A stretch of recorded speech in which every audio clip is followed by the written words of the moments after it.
Welcome to tonight's live stream on The Camp of the Saints by Jean Raspail. This is a book that formerly was a couple $100 on eBay, but is now back in print. I'm very happy to say we'll put a link to that if you don't find it yourselves. I'll see if I can remember to do that after today's stream. For those of you who are used to the Stephen Heiner channel, I have had one collaborative live stream before with Dustin Neely. Shout out to Dustin's got a great YouTube channel. But I've actually had 5 X spaces with tonight's guest, Alexander, and welcoming him to his first appearance on the Stephen Heiner YouTube channel, although I guess he's having a bad hair day because we don't have him on video. But happy to have you. That's right. That's one way to put it. And hopefully next time my video issues will be resolved. But yes, thank you for having me on the program, Stephen. It's a pleasure, and I've really enjoyed the previous conversations we've had both offline and online, and I'm looking forward to reviewing this book. And it's very interesting you mentioned the price, because I bought it a couple years ago and it was not the greatest copy, but it was around $70 or $80. And so, but the first editions were going for a couple $100 at that time. So it's good to see that the price has come down, and then there's interest now, increasing interest in the book. And I think it's very relevant to our political moment, and in a lot of different countries, people are kind of grappling with these issues.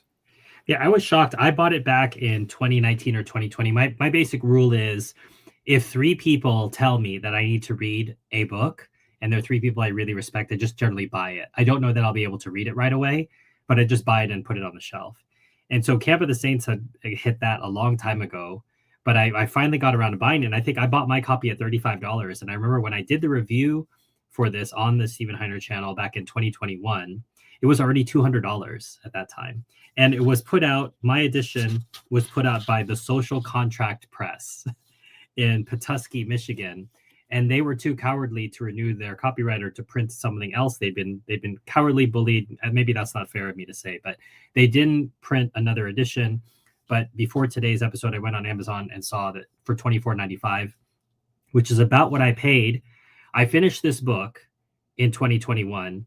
2 days after I finished it, I walked into a French so-called fascist bookstore where I knew they would have a copy, bought a copy in French for a friend of mine and said, "You have to read this. You will understand things better." I said, I certainly do as an outsider living in France at the time. I understood things better after reading the book. And I suppose that's where we can start today's discussion. Alexander, how did you hear about it? As I said, I heard it from many intellectual mentors, Dr. Thomas Fleming, for example, who said it's an important book. Bishop Williamson, not a, what's the word? Nice book, not a sanitized book. It's a very difficult, graphic book at times, but I think a necessary look into the ugliness of the modern world, not to be read without caution, not to be read by everybody. But my initial reaction upon reading it was the feeling one gets whenever reading any great piece of literature, how many true things are brought forward in a fictional universe. That was my experience as well. And I, like you were alluding to, there are certain aspects of the book, there are certain parts that are more graphic in nature. And just from a moral perspective, you can say that they're more explicit, not in a gratuitous way. I think it's there to help the story move along and paint a picture. So I just wanted to say that it is not for younger people or people that don't have the maturity necessary to read a book like this. But like I was saying, it's not gratuitous, the violence or anything like that. But I did originally hear about it online in some right-wing circles. The book had been mentioned, and very much like you, when I hear a couple of people talking about a book, I'll buy it, and then eventually I'll get around to reading it. So it was this year that I got around to finally reading this, and it's a great portrayal in more of a narrative form. Like many people know now, this book is a work of speculative fiction. It's a work of dystopian fiction. It's very prescient. That probably was not as obvious at the time in the 1970s when the book was originally released, but it mapped with a lot of my experience here living in America, my own upbringing, and then also seeing things more clearly in the past couple of years. I want to tap you to give our watchers and listeners a synopsis of the plot, but I'm going to start by reading my introduction. My edition has an introduction from Raspail, I think from the 90s maybe, and it gives us some context. The story represents the three unities of time, place, and action. It's an allegorical text. Everything unfolds in 24 hours, whereas in reality, it's about an ongoing submersion over the years, whose catastrophic fullness won't register on us until the watershed of 2045 to 2050, when the passing of the final demographic tipping point will be underway. In France and the countries around us, in the urbanized zones where 2/3 of the population live, 50% of the inhabitants below the age of 55 will be of non-European extraction, after which this percentage will only keep climbing as a corollary of the weight of the 2 or 3 billion individuals, mainly from Africa and Asia, who will have been added to the 6 billion human beings the Earth has today, and against whom our original Europe will be able to put up only its rump birth rate and its glorious senescence. That's something anyone can read in the press, treated in the manner of banal information, as if it were the most natural thing in the world. Every year, a number of technically well-researched books on the subject appear, but their authors, with precious few exceptions, take great care not to yell that the house is on fire. Leaving out INED, which reshuffles the cards on orders in any which way it pleases, demographers and sociologists are pretty much in agreement on the basics, namely the figures and the time frame. But aside from a few hard-charging dissidents, they accompany it with cautious hedging and soothing reassurances, or make a show of approaching the matter solely from a professional angle, like a conscientious entomologist discoursing on a massive migration of ants. The journalist Eric Zemmour raggedly likens them to a locksmith who forged a magic key to open carefully bolted doors, but who, frightened by the monsters he discovers, slams the door back shut, tosses the key away, and casually declares that there's nothing behind there to see. That's a great portrait. What I can't get over, and what just leaves me shaking my head in outraged and dismayed perplexity, is why so many forewarned French are blindly, methodically, even cynically promoting the immolation of a particular France. Let's avoid the characterization of eternality, which is so repugnant to them, on the altar of humanism gone overboard. So the final paragraph of this introduction, hard though this might be to believe, a risky novel could be written on that subject. He's talking about another sort of Reconquista. Its author might not have come into the world yet, but in one form or another, that book will be born when the time is right. I'm sure of that. So with that introduction from our author, can you give our watchers and listeners a quick synopsis of the plot? Yes, I can go ahead and do that. And so the broad picture is one of actually anti-colonization. And so it's kind of a reverse of the great epics of history, those great colonial projects, and it's one that's happening in reverse. And so the setting is France in the 1970s or so, and it's a dystopian work of fiction. And the prospect that is facing the French people and really Europe at broad is that there is an armada of Indian nationals, many different Indian people. They're very poor. They're in economic straits, in moral straits. They practice a foreign religion, and they actually set sail from the coast of India and they start journeying towards the West.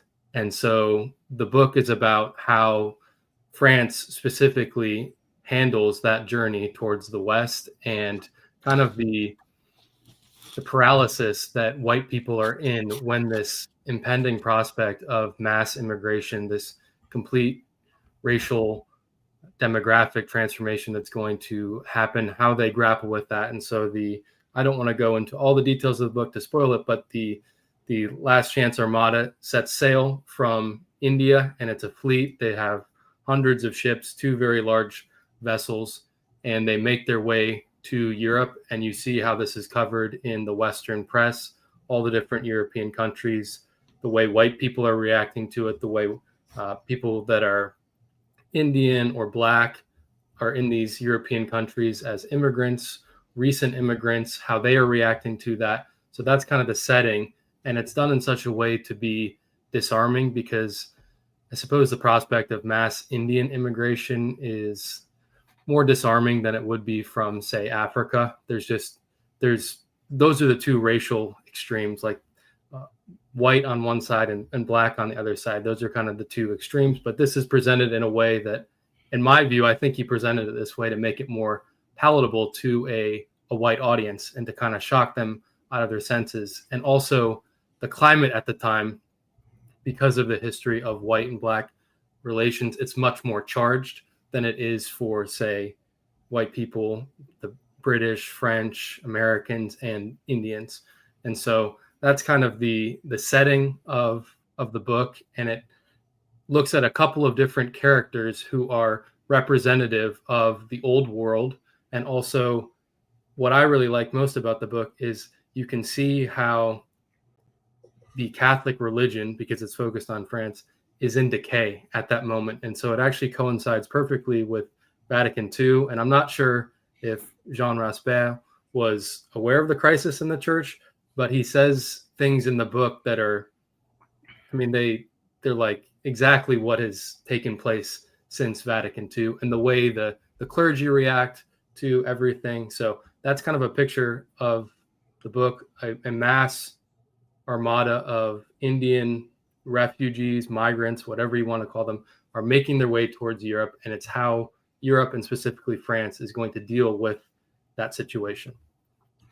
Something that I had really understood in a clear way upon reading the text is that distinction. It talked about a particular France, and you and I have talked in different conversations, not on today's live stream, so I don't want to assume our watchers and listeners have listened in on the many conversations Alexander and I have had before going live in different contexts, that there was a particular version of France, you could say, prior to the colonial period, which was white, Gallo-Roman, Catholic, and that was identifiable as a French person, the way a Greek person is identifiable as a Greek person, the way a Norwegian is identifiable as a Norwegian person. And we can go further with certain races. I tell you that the Dutch are very tall people.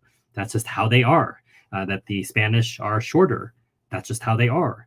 And we have reference to those things. And still, even today in Europe and the state that it is in, there is still some identifiable notion of what that is. The big difference is that this book, which was written as speculative fiction about a possible future, is really just a nonfiction essay with, as you note, more palatable features. The slow walk North African immigration had already been happening. And as I've told my French friends, French nationals, that you can't colonize a country and not expect that some of them will want to come to the motherland. That there's a certain responsibility there, but that doesn't mean that everyone can come. The country has a right to restrict that immigration, or to encourage them to go back and build their own country. That's fine. If you want to get educated here, you want to go to medical school here, good. But then go back and take care of your people. We're not your people, and you should go back. Your country needs you. Your people need you. Your family needs you. What are you doing here? So go back, take the best of what we have to offer you, and go back and bring that best to your nation and help build up your nation. And that's not what's happening here. What's happening here is people are being made to feel guilty about who they are. And the word racism, which today we've had many discussions about what that means. And here we have a proprietor of a cafe in the heart of Paris. Here he's speaking to us. I've been running the Cafe Odeon for almost a year and a half. It's kind of a bar and ice cream parlor combined. Most of my trade are Africans and West Indians. Anyway, on December 27th, while I'm out of town, two tough guys go over to this other table and crush out their cigarettes. Right on the table, I mean. So the help kicked them out. The next day, a lady complains that some character is trying to give her a hard time. One of the waiters, the name doesn't matter, goes over and tries to straighten him out. He gets roughed up so bad, he winds up in the hospital. When I get back a week later, I put my foot down. Don't serve any troublemakers, I tell them. Well, that's when they start giving me the business. Frankly, I can't take anymore. It's a losing game. I'd rather close up. And he added, without thinking, leaving himself open to the usual epithets and insults, how do you like that? Calling me a racist. Me, a Jew who fought against the Nazis tooth and nail. It was easy enough to understand what had happened. The blacks had decided to take over the Café Odeon and had proceeded to make life miserable for the whites who frequented it. Now, it's a known fact that racism comes in two forms: that practiced by whites, heinous and inexcusable, whatever its motives, and that practiced by blacks, quite justified, whatever its excesses, since it's merely the expression of a righteous revenge. And it's up to the whites to be patient and understanding. It's gone even further in our time, Alexander. We're now told repeatedly that blacks cannot be racist. It's impossible. Metaphysically. Yes, they've completely been immunized against that accusation. And the sad reality is that it really is the white man's doing, the way he has allowed himself to become paralyzed by these words. And there is obviously a malign influence that is behind that. That's kind of outside the scope of this discussion. There's a reason for that, but it really began in France, ironically, in America, with those revolutionary principles. And once they took hold on society, and white people uniquely adopted liberalism, and they have held it very closely, and it is something that people are very committed to. We're merely individuals. We do not see race. We do not see class. We can mix up people. They're basically interchangeable. And then there's that conflation you were getting at with the metaphysical equality and then the social and political equality. And so it's those latter two categories that have been conflated with the former. And so obviously people of all races are equal in the sense that there's metaphysical equality. But that's a very narrow and abstract notion. Concretely speaking, there's differences, there's inequality, there are natural hierarchies. And so when those revolutionary principles take hold in the late 18th century and they begin germinating, and eventually they really just blossom after World War II, and they become ascendant and hegemonic. And France, the United States, Great Britain, they were committed to liberalism dogmatically. And then you have these people coming from non-white countries, whether they're black people, whether they're Asian people, whether they're Indian people, they are not dogmatically anti-racist. The white people have imposed that on themselves, and now they're powerless to resist anything. They don't even see it. And like we saw in the book, a lot of the French characters, most of them were celebrating it. A few of them had misgivings, but it wasn't, you wouldn't say that in polite company. You wouldn't say that out loud. You might lose your job. You might lose certain friends, that kind of thing. So that's kind of the situation that he was forecasting, and it's all come to pass now. And the book is written. What I really appreciate about the book is that he didn't write it in like a lazy, racist way or filled with epithets or anything like that. I said the word gratuitous earlier on, and I'm really appreciative that he made his points without being gratuitous.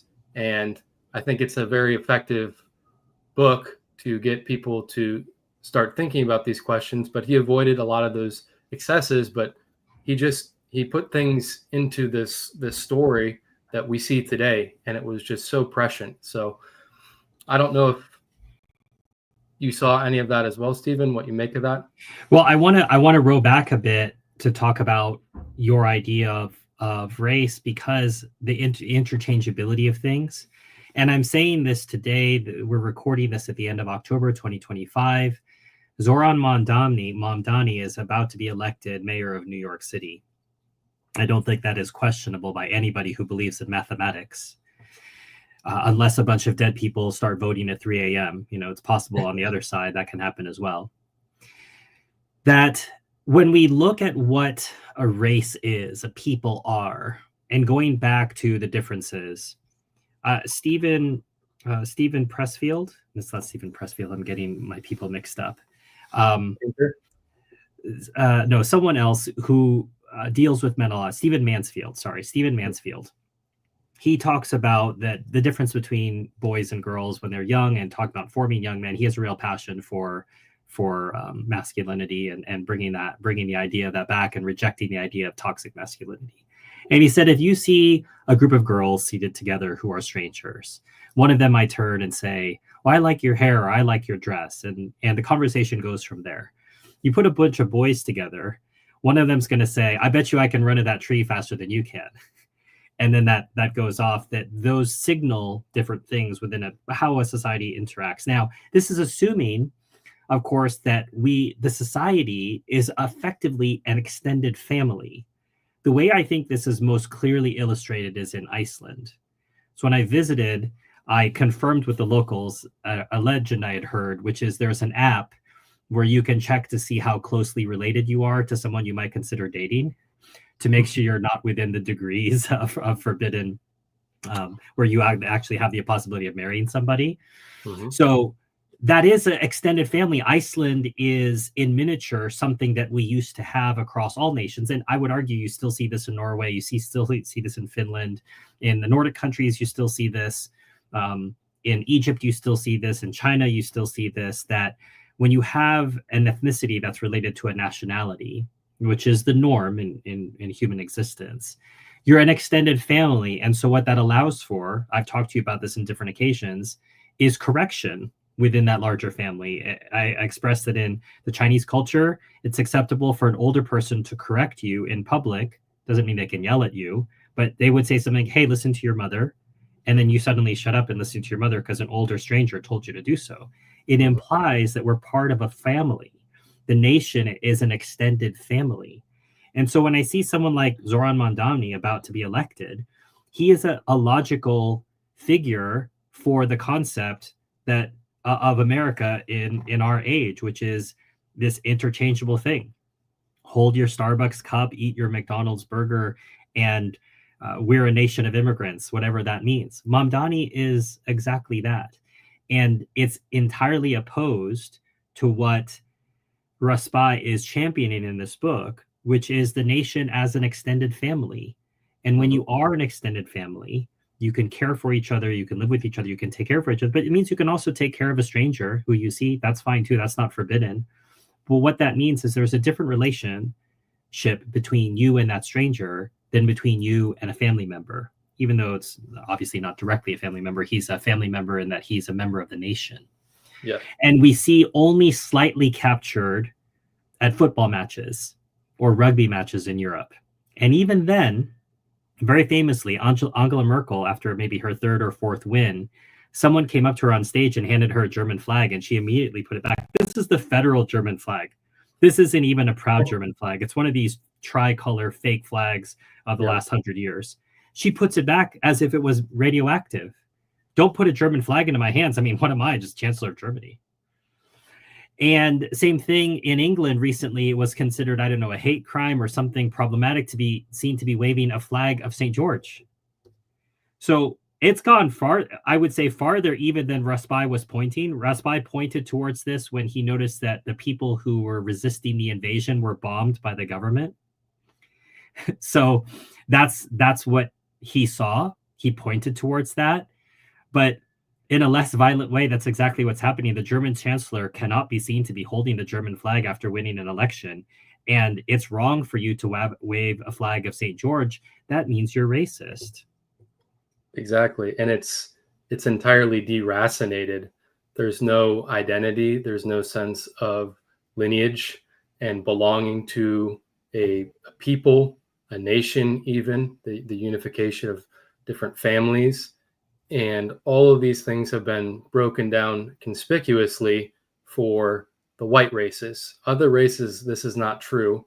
They don't even practice it themselves, and that's entirely natural. So when Mamdani comes here, he identifies, I guess he was born in Ethiopia. What is his, he's an Arab. He's not white. He's not American. And so he, in the fullest sense, he's not, he sees himself as something other than merely an individual, which is entirely natural. And he sees his interests as a part of a larger group, a corporate entity, as Muslims, and there's a religious, racial connection there. That's how he sees himself. And you have other minorities in America too, and very naturally they're asking, what are you going to do for the Asian community? Very naturally they're asking, what are you going to do for the Indian community in America? Those are very natural questions they're asking, and they have a certain solidarity, and that is entirely natural. If you say that as a white person, you say, what are you going to do for white people in America? You will be smeared as a racist, and that's completely forbidden. That's verboten. To say the same exact thing, to identify with your group and to have a positive identity, and just like the Indians, when they have a positive preference for their own, what that means in turn is that there is a preference against other races, other peoples. And it's not done out of hate. It's just a natural affinity they have and their own group. So white people uniquely are not allowed to express that anymore and remain in polite society. They will be called racist in a pejorative way, in a crushing way, and they'll be eliminated from polite society. People won't want to be friends with them. They won't be invited to parties. They cannot be a politician. They can't have they'll be debanked. PayPal will get rid of them. All of that. But other races are allowed to say that and express those same exact things. And that's very natural. So that's kind of that's what Jean Raspail is getting at. And forgive the pronunciation. I was gonna say my French friends might strangle you. It's Raspail. Just think of that. Like as with most French words, a lot of syllables are not pronounced. The letters are just there for a decoration, right? So it's Raspail. Fair enough, and they're right about that. but the tragic thing is that the white peoples and the French nation, in some ways, this is their fault and this is punishment. It's not to say that their countries should be changed fundamentally, but they fell away from the Catholic Church. They apostatized, and previously they were in the church, and that had raised up the nations to the greatest heights of civilization. And so this is a consequence when you have that supernatural view of saying what happens when you abandon Christianity, when you abandon Catholicism. And so all this disorder is ultimately can be traced back to that. So there is a supernatural element. Jean Raspail, he highlights it, but he doesn't make it super explicit. But that is something I kind of want to tease out if we have time to talk about how you can see the changes that were happening in the 1960s and 1970s in his portrait. Well, and so what you're pointing to as well, when they say, they fell away from the church, but this is written in 1973. And I think to a lot of French people, it may have appeared that the church also fell away from them. I'm not saying that that's possible. Obviously, as a Catholic, I don't believe that the church can fail. But what I'm talking about is appearances. Mm-hmm. And because of the changes of the Second Vatican Council, so-called, what happened was a disappearance of the influence already on the wane in France and in other parts of the world go completely under. And so the church would have provided that correction in the past. The church would have said, it's okay to have a preference for your race, whether that be in politics or in marriage or in hiring in your business. And those sorts of things are allowed in other places. So, for example, in a certain country, in the Middle East that is a haven for child pedophiles, it is completely normal for them to only hire people of a certain persuasion, or if they consider it ethnicity, whatever it means. And that is in their laws. That is protected under their laws. Whereas that would be completely, you could, I don't say go to jail, but your business could face major fines for doing such a thing in the United States. And so there are people who are allowed to do that, but they tell other people that they are not allowed to do that. That's exactly right. And so it is that conscious double standard, and that group is unique in abusing that and weaponizing it for their own self-interest. And so the real problem, though, is, and it comes back to the fourth commandment, honor thy father and thy mother, the idea of something broader than yourself, your parents, your family, your extended family, your lineage. That's something worth preserving and promoting. its vigor, these kinds of things, these things are now, they're foreign to the modern mind, whereas they were just the default view of man prior to, say, the Enlightenment, the revolutionary periods, and the modern liberalism, that's for sure. And so if these things are not maintained, they kind of go away. And that's what was really sad to see, is that the French people, many of them were, they were lukewarm, but that you could tell that they were, in the book, they were seeing the priests going out and they were devoting themselves to purely humanitarian causes, or they were placing a primacy on the corporal works of mercy as opposed to the spiritual works. And they were completely minimizing the spiritual works of mercy and their importance. There was nothing to be said for that. And Catholicism was basically like a costume. That's how they saw it in this dystopian novel. And I mean, I can speak from an American perspective, the way it's tragic, but a lot of American Catholics are just like that. They go to a local Novus Ordo school and they come out and it's basically a latent form of Protestantism that they believe in. They kind of have some vague sense of Christianity, but the fundamental doctrines, the dogmas of the faith, they're absent. There's no sense of tradition, the world being evil, and there needing to be a hatred of the world in a sense, and that needs to be cultivated. There's nothing like that today in a lot of American Catholics. And so you kind of saw that in France, and it obviously was a result of Vatican II, and then continued with all the subsequent reforms.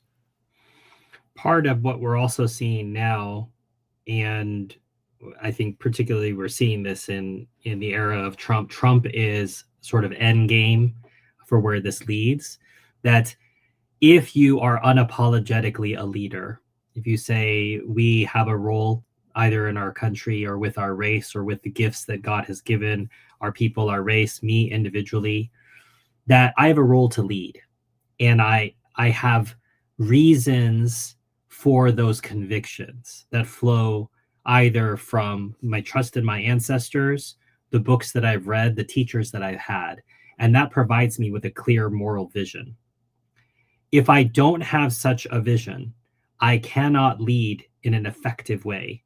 The best thing I can do is have instinctive lunges to the left and to the right based on whoever the last person I talked to was. So President Trump talks to somebody, says, Russia bad. Then he goes out, gets a press conference, Russia bad. Meets with Putin in Alaska, Russia good. Then he has people come to him at the Oval Office, Russia bad. And so we see this spiraling with no sense of continuity, no sense of purpose, because there are no deep moral beliefs, either based in his race, based in his leadership skills, based in his religion.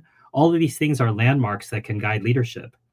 But the consequences are not just for the individuals guarding a beach in France in a mythical future, which turns out to be not so mythical. You have the president of the most powerful country, possibly in the history of the world, lurching from left to right with it's like a driverless vehicle, but without any sort of computer autonomy where it could correct you. It just moves left and right. One day there's 100% tariffs. The next day there's not. One day we're tariffing the whole world. The next day we're not. One day we're going to give Tomahawk missiles so that NATO can attack the country with the largest nuclear arsenal in the world. The next day we're not. One day we're going to have a great treaty with China. The next day we're going to take over all of their manufacturing of chips and make them sell us rare earth minerals.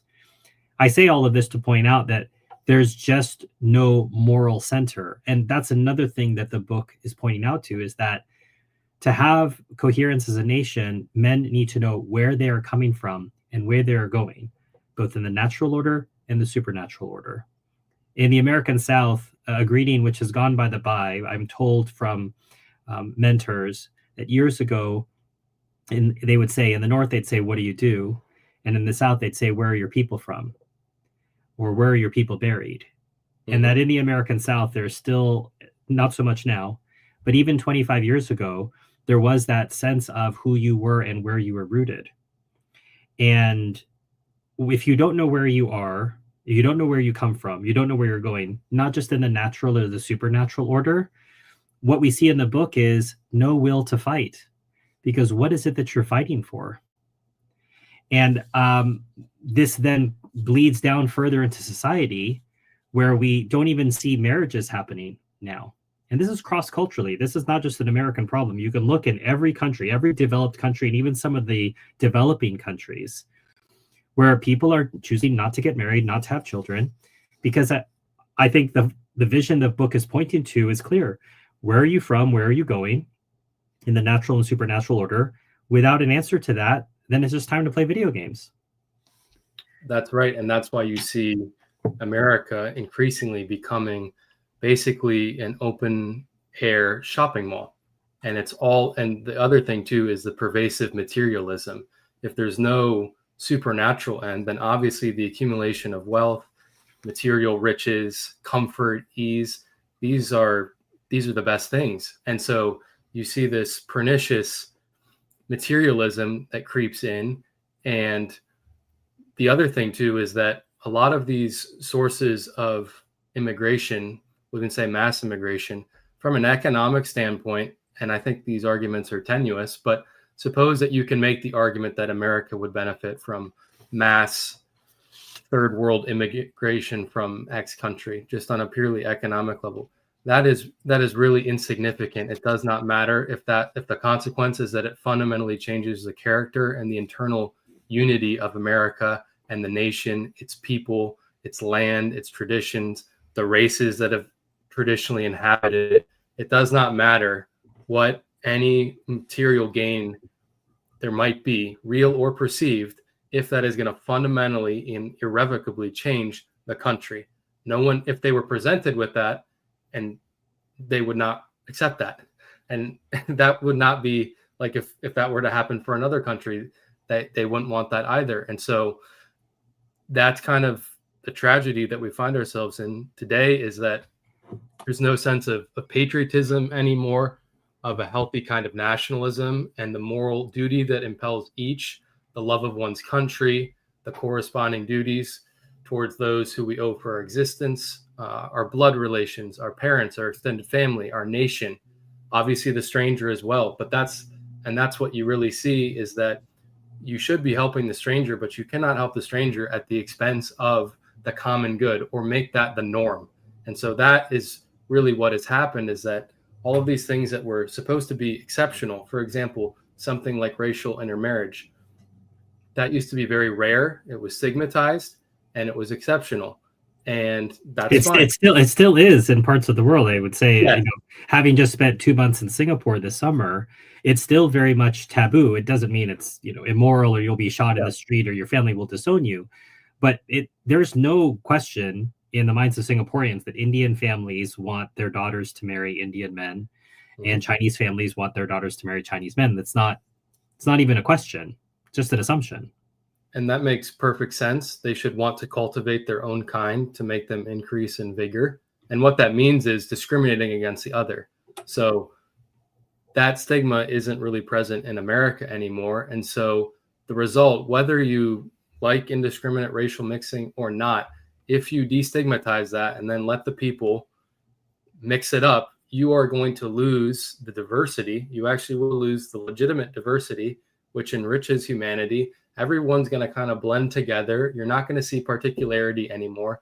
It's very boring. And you see this, like an analog of this actually is that in cities, and a lot of American cities now, they're starting to look the same way because there's no particularity and big money is coming in, and every city has the same Starbucks, has all the fast food joints, and these big stores are popping up and taking over all the small mom and pop stuff.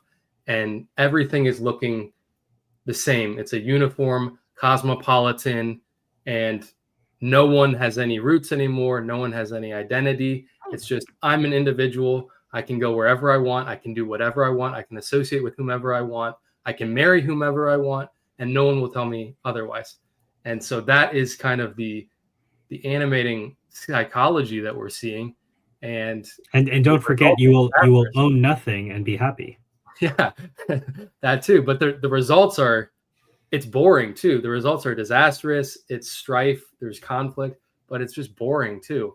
Like you lose all the particularity, and even like the American South, because my family would go down there on in vacations, and I didn't really have a real appreciation for it. But in previous times, the South was distinct from the North, and different regions, the differences between them were more acute, and now those are kind of being broken down now. So Stephen, you're more traveled than me, more Well, cultured I'm and such stuff. a, the American South is one of my favorite parts from outside of the national parks is my favorite part of the country.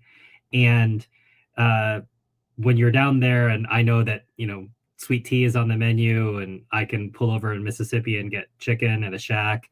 I mean, those are the sort of fun food things. But just NPR did a story, I'd say more than 10 years ago now, with a sort of pearl clutching tone that many Black families were moving back down south from the North where they had gone to after Reconstruction because they didn't feel welcomed in the North, but they felt welcomed in the South. Apparently, that horrible racist Jim Crow South, they felt more welcomed. And that just points to a contradiction in the narrative. And NPR, I can't believe NPR did the story because it's opposed to what they stand for. But I appreciated it. I really had to stand up and clap. I thought, here they are actually advertising that people are reversing their migration from where they so-called escaped from the South, where their family was from, where their roots are, where their food is, where their music is. And they went up to the North, this alien place, and found out those people didn't like them very much and weren't very welcoming to them. And they went back where they were made to feel more welcome. And when you think about the American South and its particularities and the things that still exist in a very attenuated manner, I would say one of the ways I think about a very attenuated manner is the up until 2020, you saw Confederate flags at NASCAR races. Now, NASCAR comes from old boy stock car racing. So we're talking dirt tracks where outlaws and outlaw types, the kind of guys that you don't want dating your daughter, would go and race cars around a track. Okay. And people enjoyed that. And then that developed into the modern thing we have now. But generally speaking, Confederate flags were welcome, and NASCAR never said anything until they were bullied and told not to. And very interestingly, they had an exchange program, I want to say in 2020 or 2021, where they would give you a free American flag in exchange for your Confederate flag. So if you just turned in your Confederate flag, they'd give you a new American flag. And Alexander, and I don't know why they were stupid enough to put in this program, but do you want to know exactly how many people exchanged a Confederate flag for a Union flag?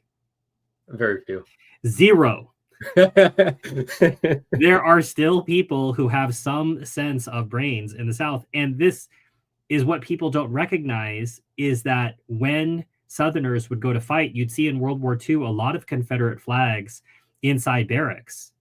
So they had accepted that the war had been lost and that they were part of one country now, but they still went to fight for that country, which had invaded them, and now as one country, but they were not going to forget their heritage. We still have many, I don't know how many were changed under the Biden so-called presidency, but a lot of military bases are named after Confederate heroes.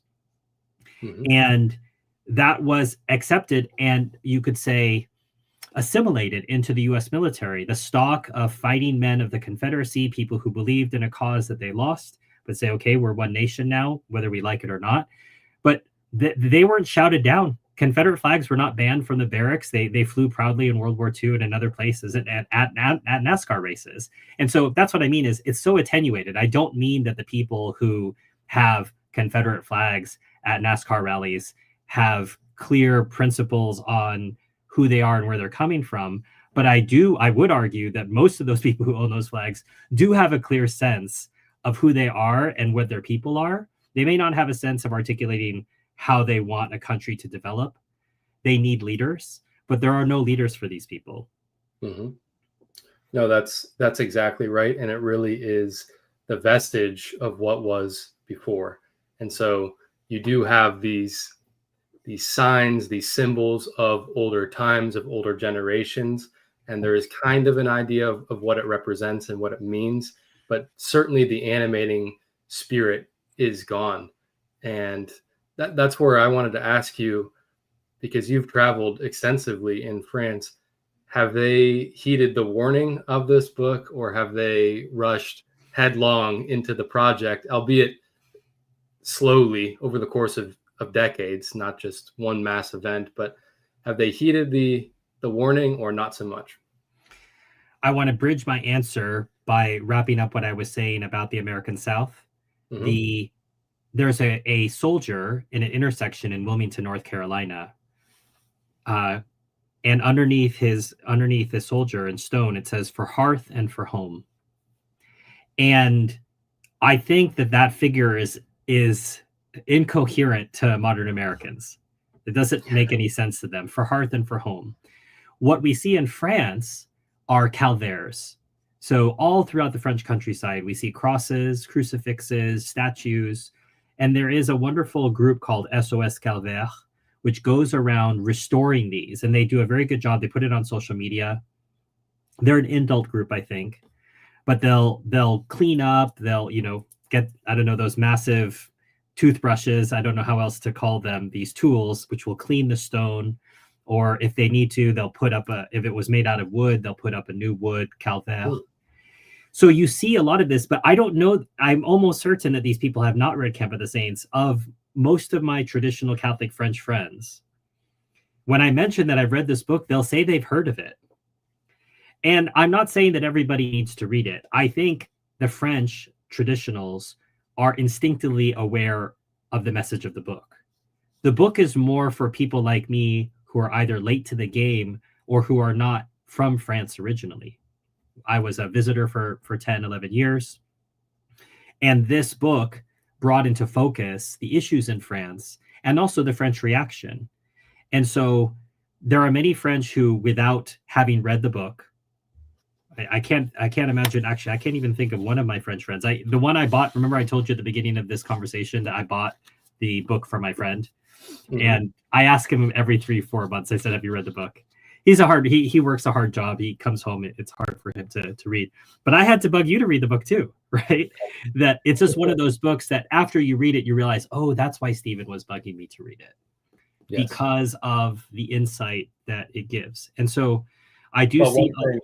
Go ahead. Sorry, real quick. If you had mentioned that Bishop Williamson had recommended it, I would have finished it in a week or two. I only needed that to spur me on.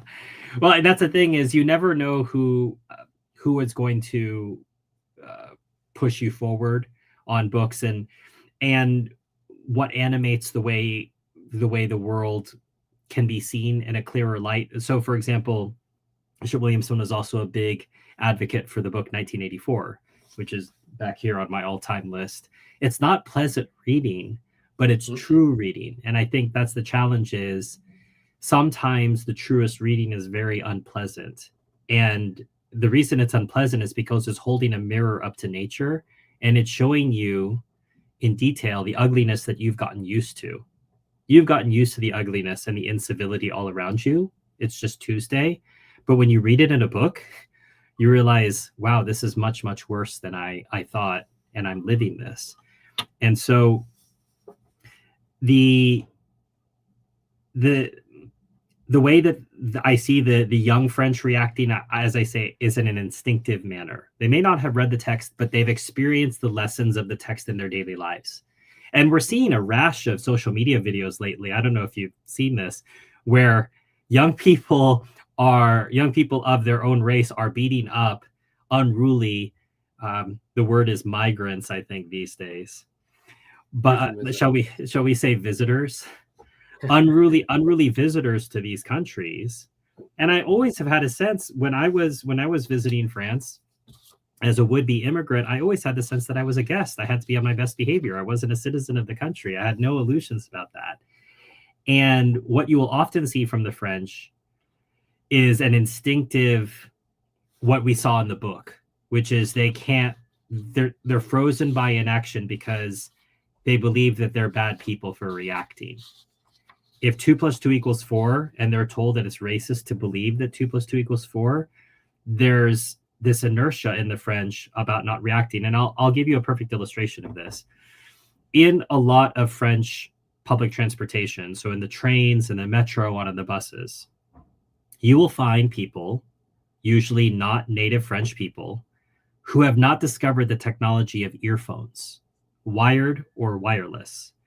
So their conversations, their social media viewing has to be conducted at full volume for the entire compartment to hear.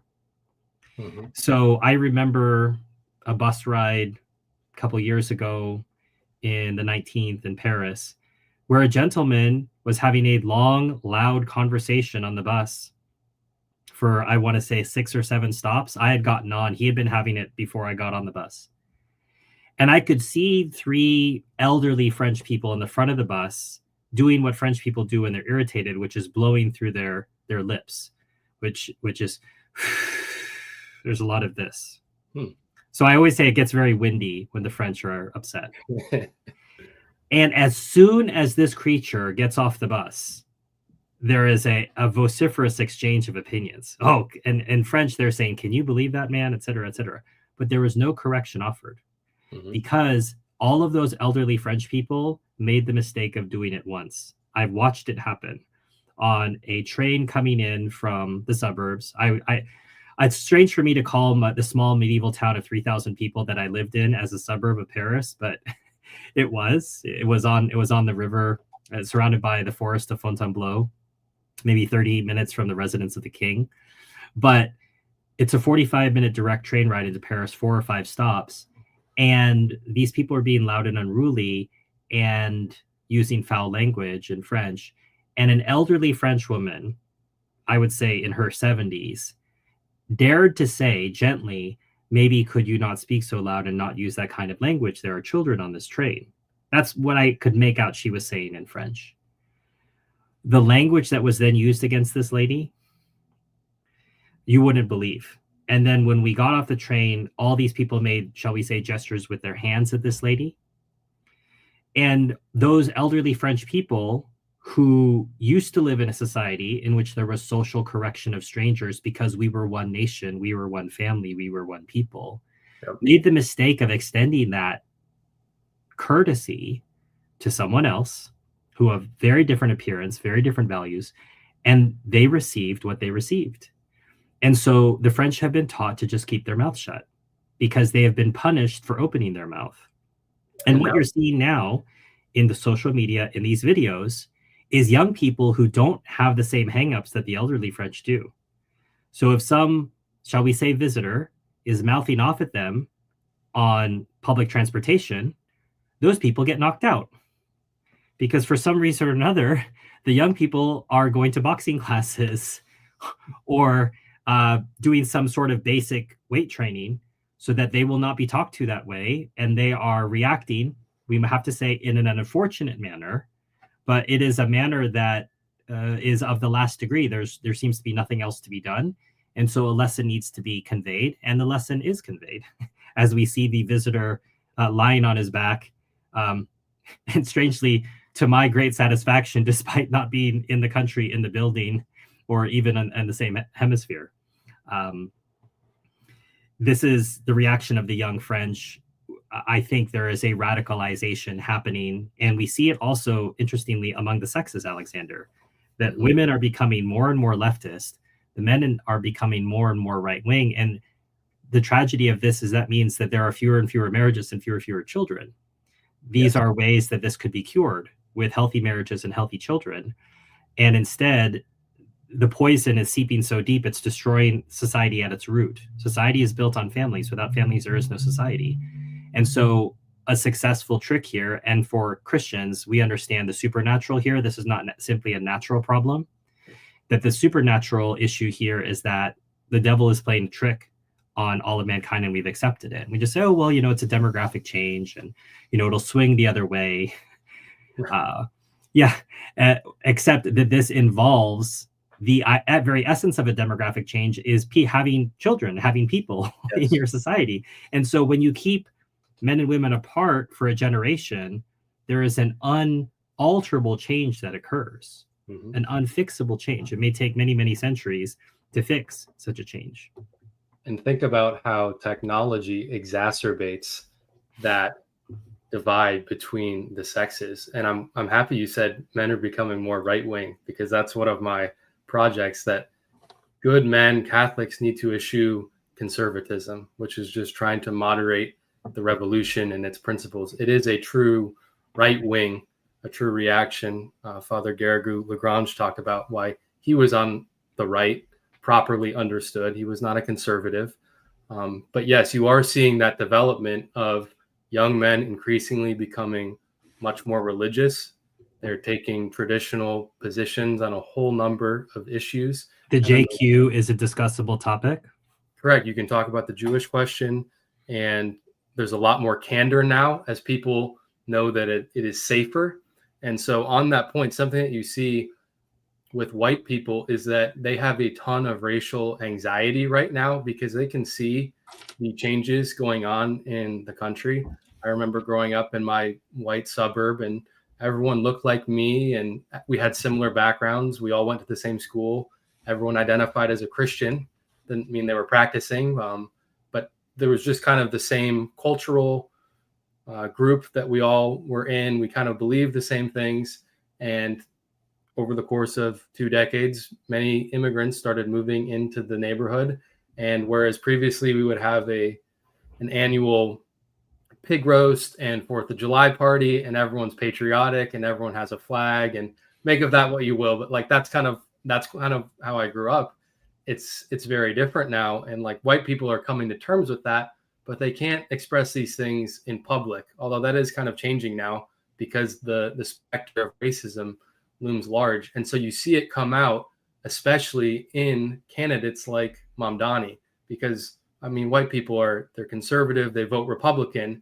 And so all of that racial anxiety comes out when they see him, because he has a Democrat label next to him. And so they attack him viciously.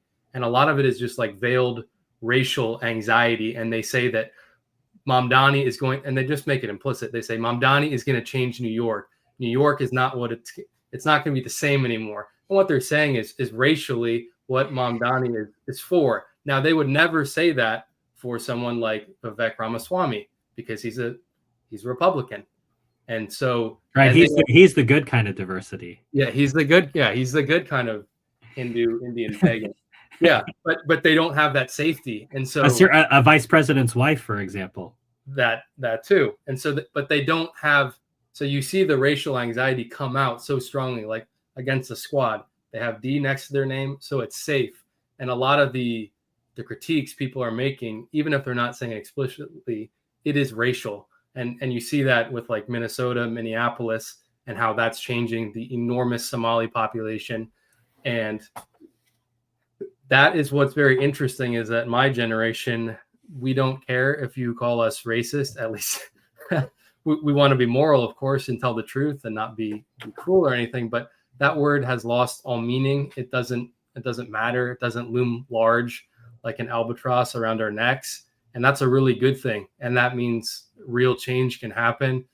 Conversations can take place that previously were taboo, completely unthinkable between different people, just because that word has lost its force. And so that's on the more hopeful side of things. That's what I see. But it's also how the older generations come to terms with that, especially because the internet is an accelerant, and the ideas can get out much more quickly, and they can go to a massive audience. And then as soon as you have leaders really taking the charge in that movement, they can then disseminate those ideas much more quickly. So things are changing very rapidly, and it's just going to be very interesting to see the next decade or two how this all plays out. I want to bring our conversation to a conclusion. I want to carry on with thinking about the Mamdani voters. If I were to pull aside, I think there was the whole funny thing about, as you note, conservatives, all they can do is parrot sort of leftist things, right? So if there's Black Lives Matter, then we'll get Blue Lives Matter or All Lives Matter. Yeah. So there was a Hot Girls for Zoran And unbelievably, would you believe that this week I think there was hot girls for Cuomo? That there's no originality of thought. All they can do is ape, strangely enough, Yeah. liberal Yeah. leftist causes. Hmm. And so one of the interesting things, if you ask this well-traveled, let's say liberal group of hot girls for Zoran, say, tell me about your last trip to Europe. And let's have them pick a country, and they'll say, Denmark or Greece or Italy. So tell me what you loved about it. They're going to tell me about architecture. They're going to tell me about food. They're going to tell me about rituals. They're going to tell me about how people dress. Hmm. They're going to tell me about things that make those places wonderful, desirable to visit, and full of memories. So you Hmm. say, well, why did you go there? What they really mean, the subtitle is, I went there so I could experience what it's like Yes. to be in a place that knows what it is. Go Yes. transport yourself to any place in Italy and it feels like Italy. Even, for example, I would say there are distinctions. If I'm in the north, I'm in the south. Florence very much feels like Florence if you're in a particular street versus Venice versus Palermo versus Bari versus Napoli. They feel particular, but there is a unity of how Italy feels and sounds and smells. And that you can very comfortably walk into any cafe, 2 o'clock in the afternoon, order an espresso, shoot it, and walk out, smile at the bartender, head out. That is a ritual. They're talking about a ritual established by a particular race of people. Hmm. That the Spanish take a siesta. My sister and I, it took us 2 days to get into that ritual of telling ourselves to fall asleep around 1 o'clock, and we tried to pull it off for a couple hours, and it was wonderful to fit into that. So why are you so excited about traveling to Europe and experiencing what it's like to be Danish?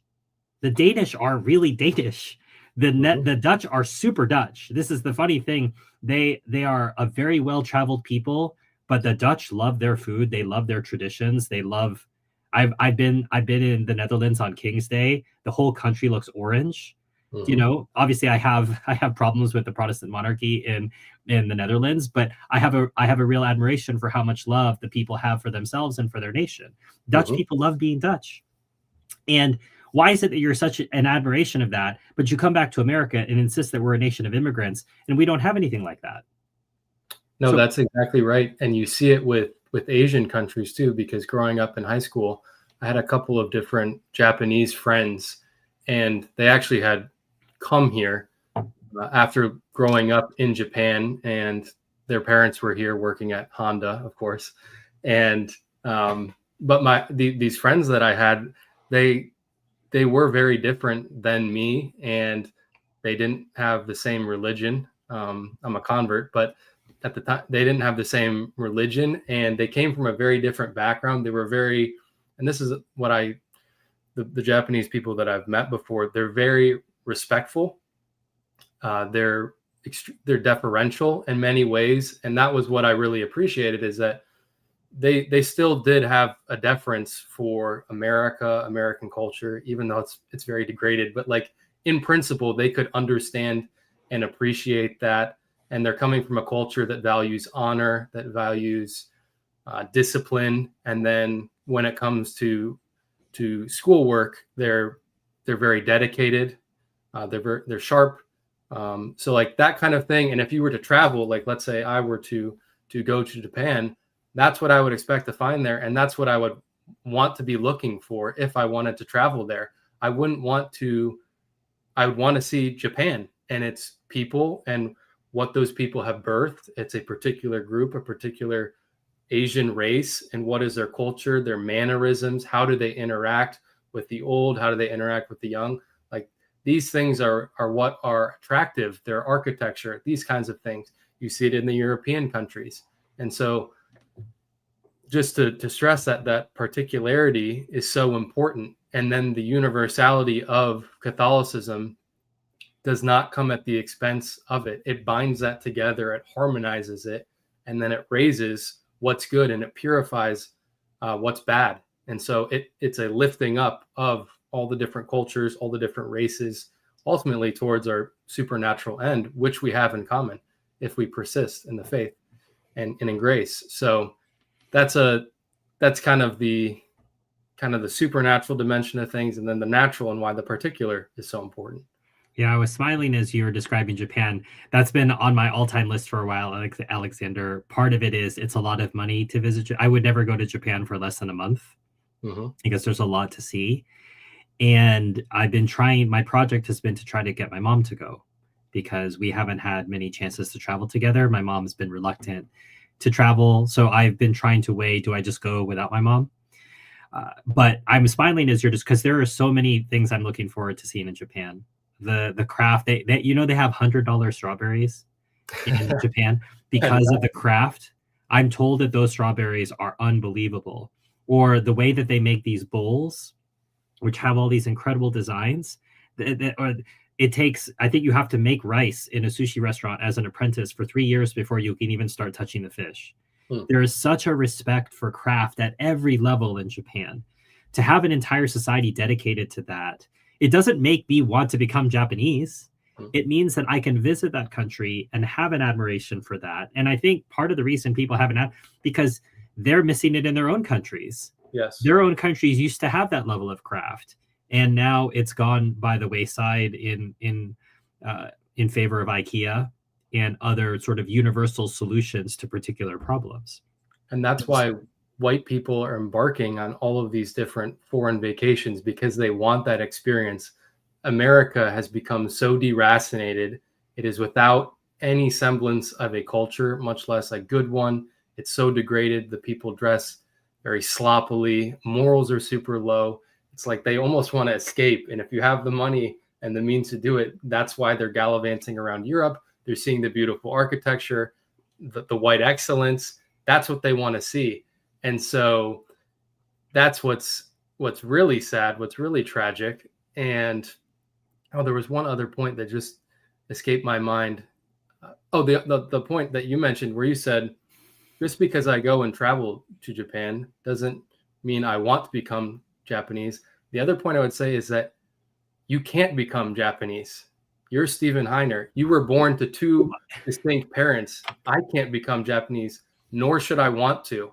And so if there was ever going to be that assimilation to that foreign population, it's going to take many decades, and it's going to take intermarrying and all these kinds of things. It's a very slow, organic process. And I should not want to become, I shouldn't want to be something other than like what I am.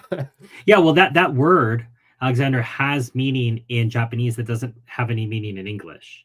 So foreigner in Japan carries connotations of you are not with us, you are not of us. And it means that you can be treated with politesse and culture, but that you are not of us, you will never be us.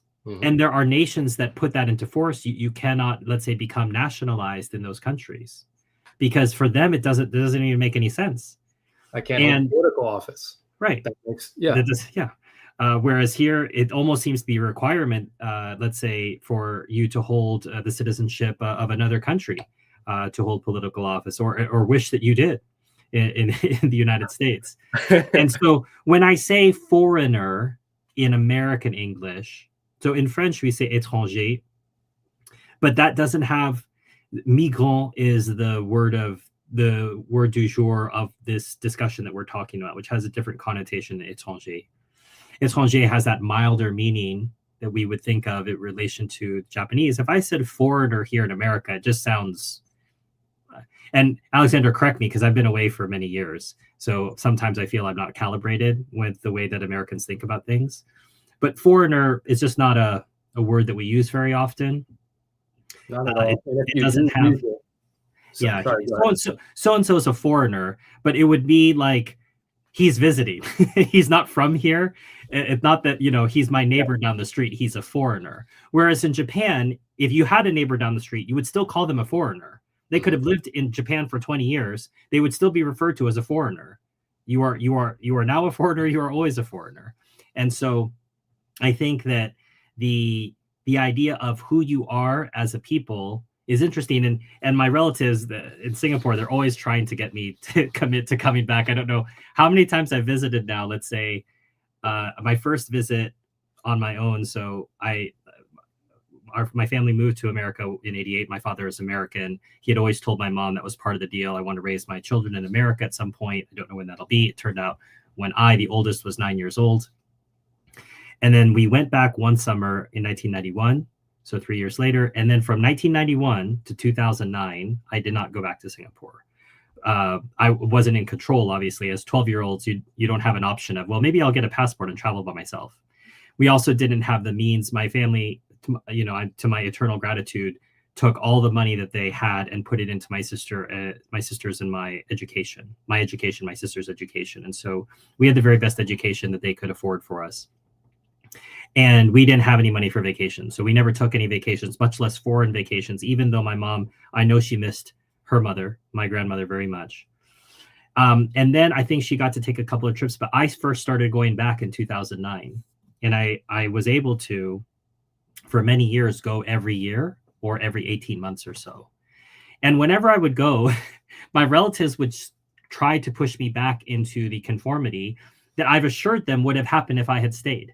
If I had stayed in Singapore and grown up to my maturity within that structure, I would have married a Chinese girl and had 4 children or whatever. I could not have escaped the collective mindset of the Chinese, which is true. Whatever, there's Chinese who live in Vietnam, there's Chinese who live in Malaysia, there's Chinese who live in the Philippines, but they're Chinese. They're not of those other nations, right? So Chinese Filipinos are still more Chinese than they are Filipino.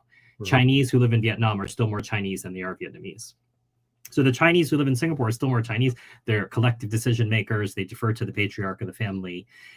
One of the things we were talking about is if the oldest in our family doesn't call people together for Chinese New Year, you wouldn't do that on your own.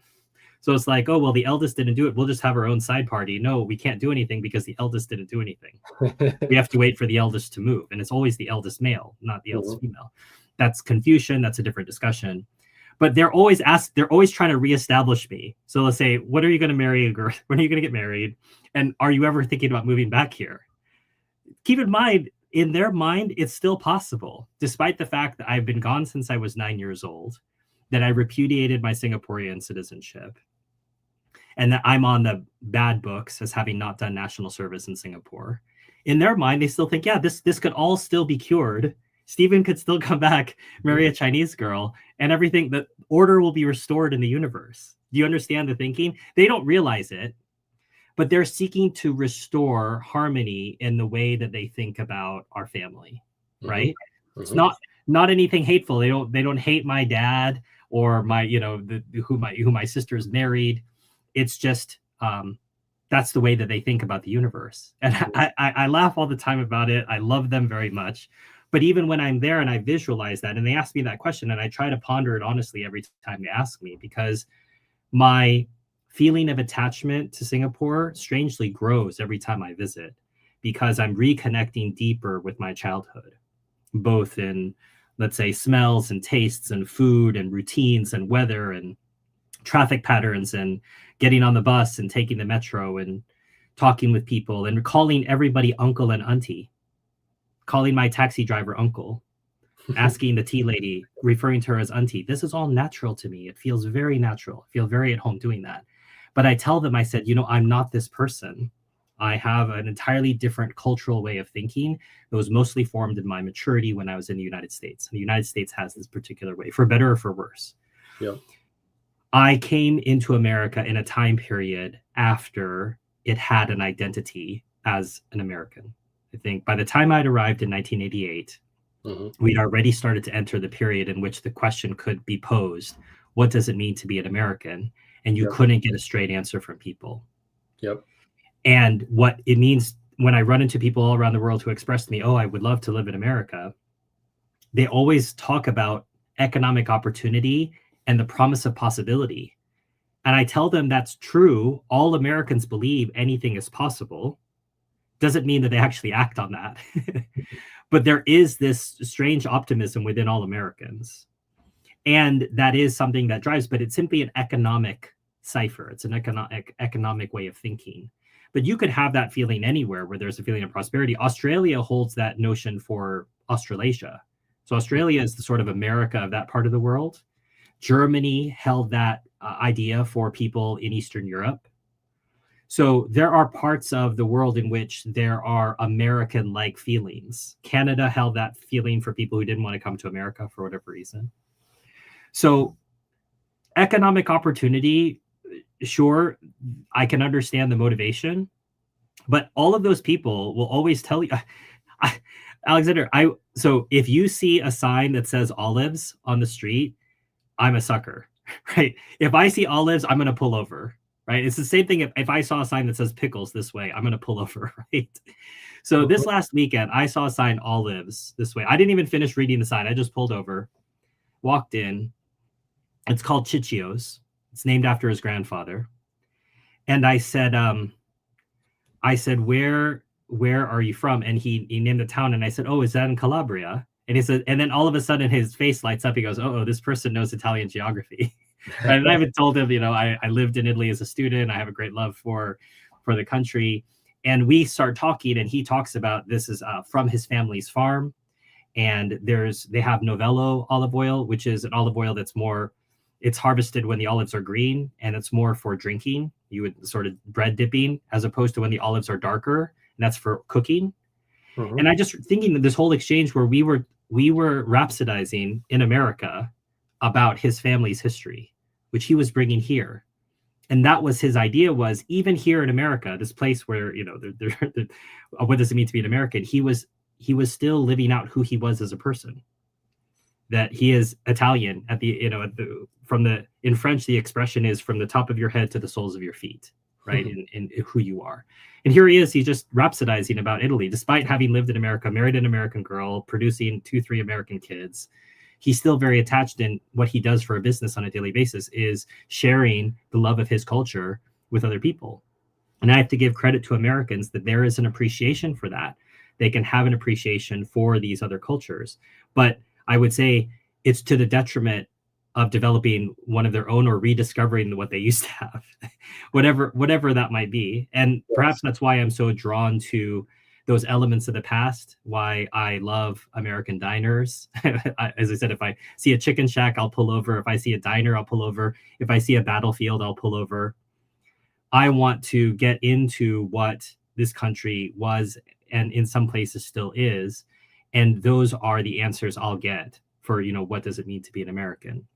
I'm not going to get the answer from someone who's a Zoran Mamdani voter, because they don't really know the answer. And in a sense, I don't blame them, but that's cognitive dissonance of, tell me about your last great European vacation, and then not being able to connect why you liked it so much, and why are you opposed to that happening in America, so that you don't have to spend all this money to travel. Yes. The issue, though, is that Zoran's view of what is American, and it really is just a mixture of nebulous feelings and a couple of core ideas: tolerance, freedom. Did you see his whole act about crying that his grandma or auntie couldn't get on the subway after 9/11? I didn't know. She was the real victim of 9/11. She couldn't get on the subway no more. There's that Norm Macdonald joke, that famous one. He said, if ISIS were to carry out some terrorist attack on America, could you imagine what the reaction would be against law-abiding Muslims, something like that? Right. Makes you think of that. But I'm speaking just descriptively, because you are right. The American identity right now is incoherent. It is so dissolved. And you ask, this is an exaggeration, but you ask 10 different people what it means to be an American, they'll give you 12 different answers. And no one can agree on what it means. It's very sad, but that's just where we're at descriptively. And it is basically, it has been reduced to just having American citizenship. So someone like Vivek Ramaswamy, people will tell you he's an American. Okay, his parents are from India. They came here. They had him. They weren't even citizens themselves. They weren't even here for a couple of generations. They're Hindus. They're Indians. They're foreign in every sense of that word, but they now have a citizenship. So their legal status in America is citizen. And then with that status, there's no differentiation between who's lived here longer than others. It's completely uniform. There aren't different statuses. There are no classes. That's the other thing too about the American project. I mean, it's decidedly classless. That was they and that's the sad part about the founding, is that they wanted to eliminate the nobility and classes in society, revolutionary society. So we have a lot of challenges in that respect. But when it comes to circling back to what you said at the very beginning, where we talked about the word foreigner, that word is not used very much. I hardly hear that. And when it is used, it does mean someone that does not have American citizenship. I mean, that's really the demarcation. If they don't have American citizenship, and you can't say it in a pejorative way, like it can't have any negative connotation whatsoever, you can call them a foreigner.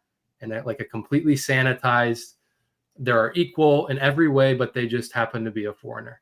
And so that is really the American, presently, the American understanding of what it means to be a foreigner. Do they have citizenship? If they do, then they're American. If they don't, they're a foreigner. And I mean, think about the identity crisis you create in a country. And I know obviously America was settled by the Spanish and the French. They had two colonial empires, but we're talking about like the United States government right now. But it was founded on religious freedom and secular principles. And like that is just so corruptive. And that it's no wonder that it's degenerated very quickly into what we see today, is because there's no coherent religion. That's what's going to bind you together ultimately at bottom. I mean, that's the most fundamental thing. And it works both ways, Alexander. Grace builds on nature, but nature feeds on grace. Yep. And so when grace is removed, repudiated, we will have nothing to do with you. We will choose something else and its works and all its pomps. Then you then lose that connection. Then you degenerate to such a place that you can't even look at this comment, Alexander. When you hear the word foreigner, it's usually a reference to the band. There you go. Yeah, we should be monitoring some of these comments. Well, we got the note here. We got the VIC, a very interesting conversation from Said Atrat. And interesting, important, timely, and rare. So thank you for the kind words, ladies and gentlemen, as you may be. I don't want to misgender anybody, Alexander. That would be a crime beyond all pardoning. Of course.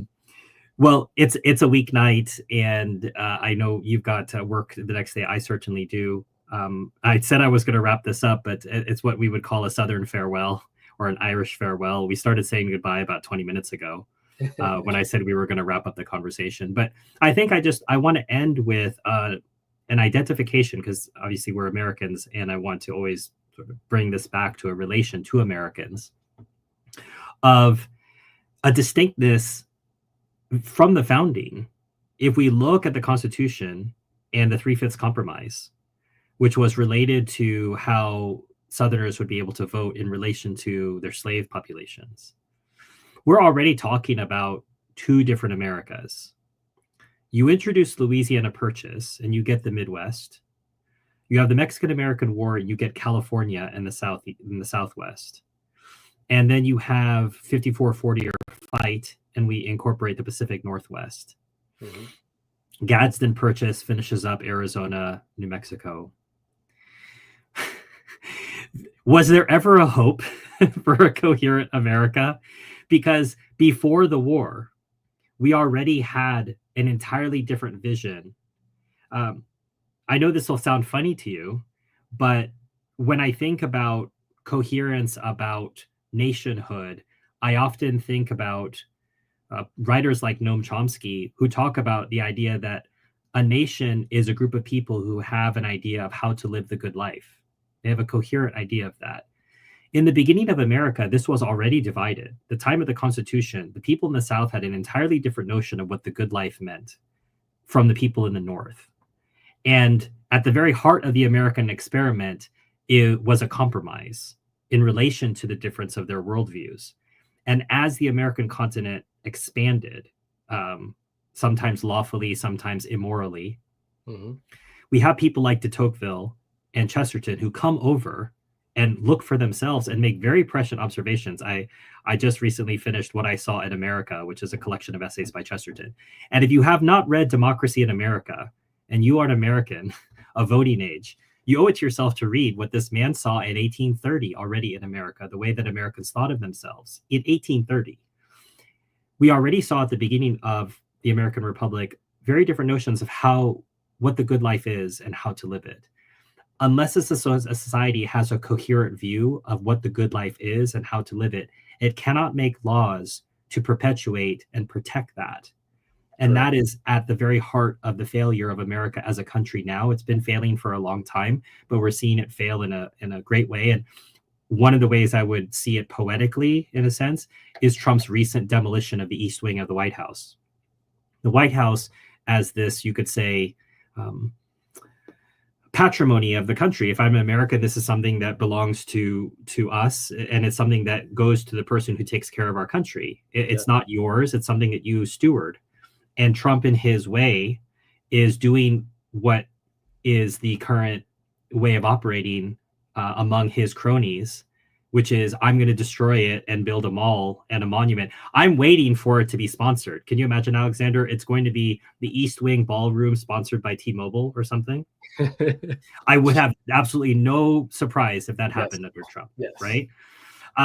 But that, for me, is America now, is that you can just destroy one of the oldest parts of the White House and put up a ballroom that's going to be used 3 times a year with corporate sponsorship. That is exactly where we have gone to. And Trump is not really leading this. He's just caught up in the vortex of what he and his people have created, the financialization of America, the selling out to Israel, whatever it might be. It doesn't mean, and this is something I admire about you. I've told you before, you're a younger person than I am. You have a lot more optimism. You have a vision for an alternative future in the way that Jean Raspail had this vision for a dystopian future. But your vision is positive, right? You have a non-camp of the saints possibility. But what I always press you on is, on what do you base your hope? Obviously, supernaturally, we have our own hope. But in the natural order, if you might share that, what you base your hope on in the natural order, I think that might be a way that we can conclude this episode. Yes, I can go ahead and speak to that. And I appreciate that sentiment. It's well taken. Let me go back to one other thing when we were talking about, was America destined to fail? I think the answer, any honest man has to say yes. And what could have avoided failure is not only the religious unity, but the natural law has to inform your civil law, and the natural law is absolute and it's immutable, and that needs to be applied basically to your political order. That's how you're going to rule a society. And so with America, what you saw very quickly is that there was this vast territory that was being governed. And the only way you're going to be able to do that effectively and to unify, Bishop Sanborn likes to say, absent subordination, there can be no coordination. And so what that would require would be a very strong, energetic executive, an authoritarian, centralized government. And with that, there would be subsidiarity, but you would need that principle of authority to bind all those various groups, peoples. At the time, it was just mainly white people, but you had different white nations, nationalities. You had black people too, and some small pockets of Asian people. But you would need some very strong, energetic principle of authority to bind all of that together. Now, that's not what we've seen with America. And so we are in the stage where the country is failing before our eyes, and it's happening. It's accelerating. It's very, very evident. I mean, even the littlest things are going away. The way you can't even go on public transportation and expect it to be clean. I mean, it's going to be very dirty, and people are going to be rude, and they're going to be wearing hoodies out in public and or dress, less or less. Yes. Hoodies feels kind of formal, Alexander. Like it's incredible. It's incredible the depths to which people have sunk. And I always think of this. There's a verse in the Old Testament, and you had the Hebrew people who at times were faithful, but many times they were not. One of the punishments that they received for not being faithful to God, and it might be in the book of Deuteronomy, is that they would be ruled over by women and foreigners. And that was one of the divine judgments against the Hebrew people. Prophecy, yeah. Yeah. And so that is coming to pass. It has come to pass in America, being ruled over by foreign, alien people, and also trans and women too. Their influence in politics. And so but the reason I'm hopeful is because it's kind of the reason I'm hopeful, even on a human level. Obviously, we know about the supernatural, but even on the human level, when it comes to the crisis in the church, when it comes to America today, when things are so rotten, when they're stinking, and there is so much air that is prevalent, when you see something that is the truth, it shines even more brightly. And so that's my hope for America, and I'm trying to put forward a positive vision, a positive identity to, and not just to go back either to like conserve what came before it. No, it has to be looking forward. It has to be progressive in the good sense. It needs to be rooted in tradition, but applied to the present and looking forward in expectation.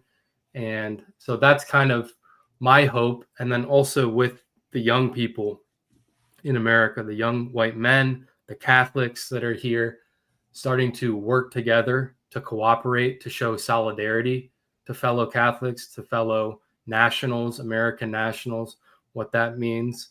That's why I'm more optimistic than perhaps you, just because I have a different vantage point.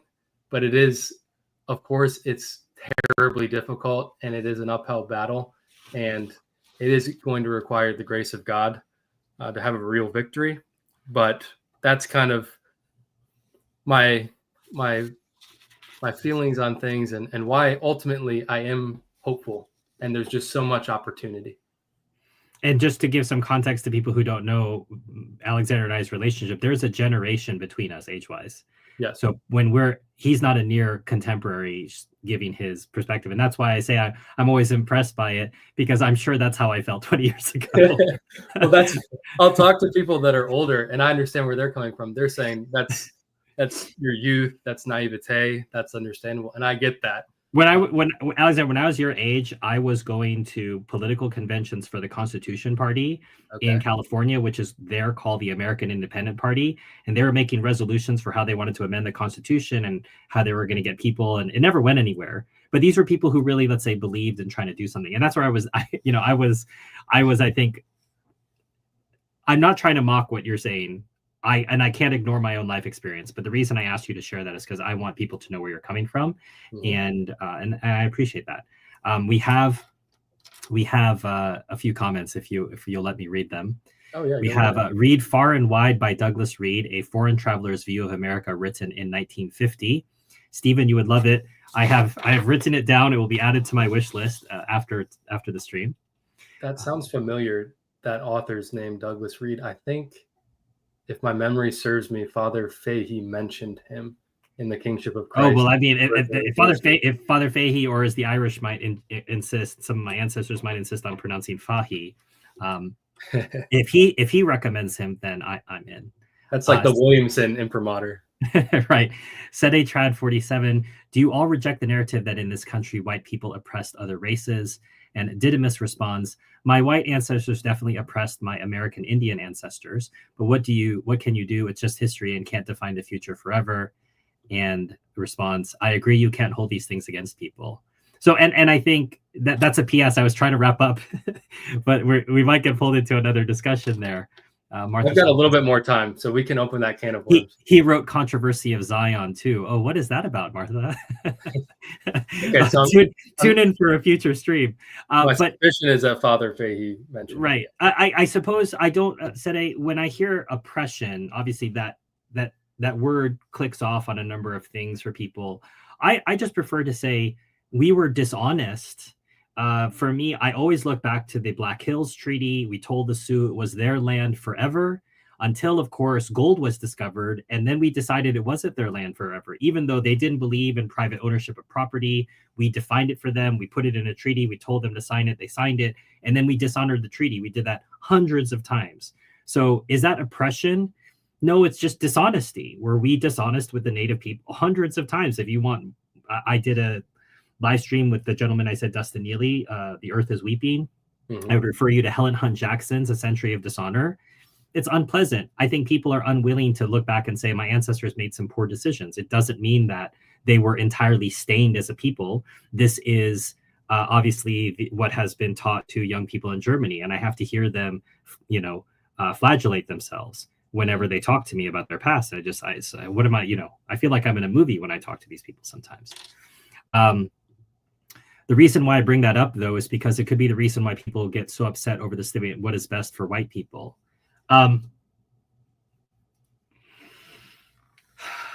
People, I will say people do get upset over that. The question is that a legitimate thing to want? Is that a legitimate program to want? Yeah. And the answer is a resounding yes. Now, it is going to have the effect, and it's foreseeable. It's not pleasant that people are going to be offended by that. But as a white person, as an American, I have certain interests, and I want the country to preserve and promote the existing racial character. And that doesn't mean that everyone that's not white has to go away. It's not that, but it's just a recognition, certainly de jure right now, that these are the people that built America, that have been in America for generations, for centuries. These are the people that are here. They are going to be put first in some respects. And obviously the good of all is going to be the most important thing, but people need to be honest and talk about it that way, and realize that if that very healthy desire, if that very healthy program is not put forward, America is done completely, irrevocably. And so that's where, like, you look at, that's where statistics, there was a statistics that I read the other day from the Brookings Institute, and it's the leading demographer in the United States. And his name is Jacob Fry.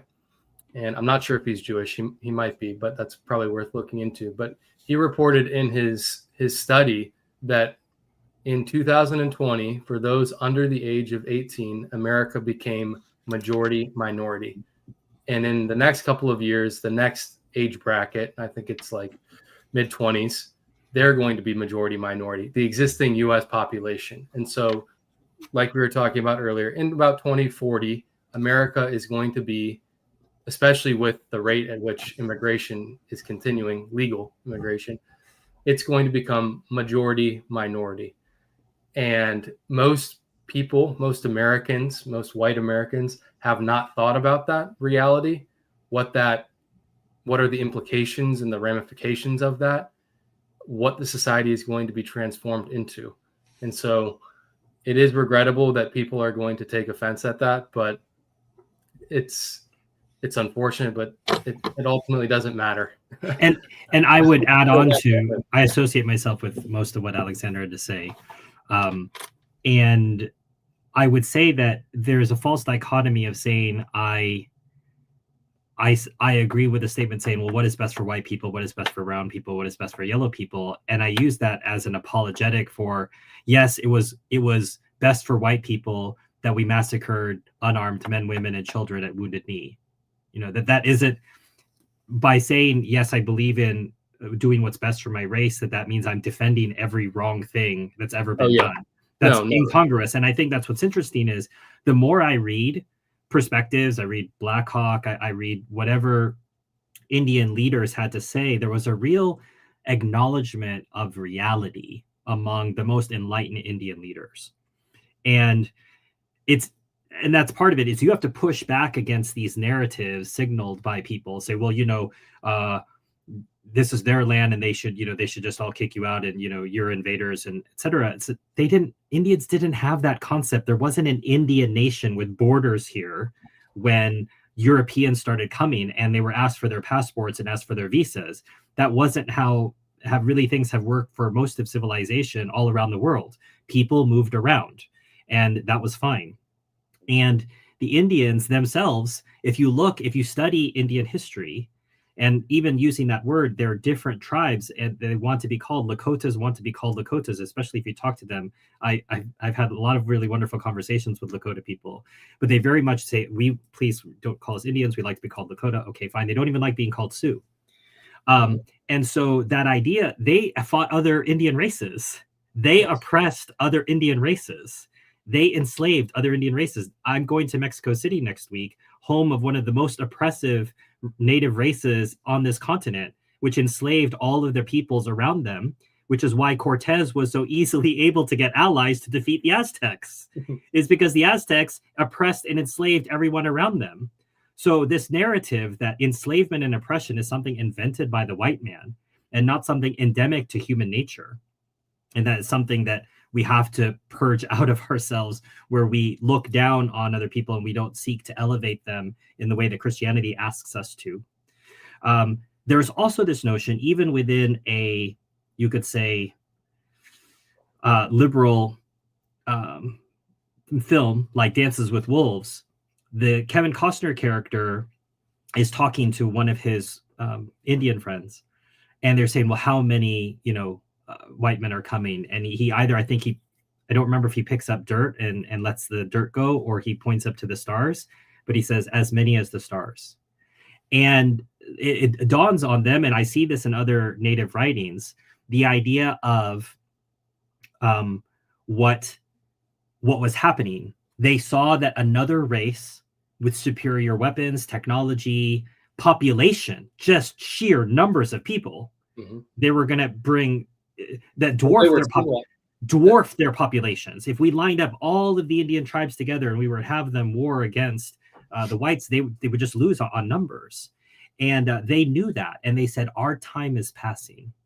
They said, our time is passing. We have to adapt to the new realities. And the most enlightened Indian leaders did that. Some led, Chief Joseph, I have great admiration for him, led a resistance fight up in Idaho, in the Lolo Pass. Don't get me started talking about Indian history. It's very fascinating to me. But these are people with a clear identity of who they are, Alexander, and who they were and what their traditions were and who their people were. And they still, you can see them trying to carry that on. And I very much support that. I want those people to continue to maintain who they are as a people, their oral traditions. I got chills at Little Bighorn when one of the park rangers was telling me about the battle. And she told me that part of what she was telling me was passed down to her through oral tradition from her ancestors. So that means she is repeating to me what was repeated to her from 2 generations, 3 generations back. And I remember just getting chills thinking about that being so close to history in that way and having that passed down to you, that's only because they preserved a particularity of their people.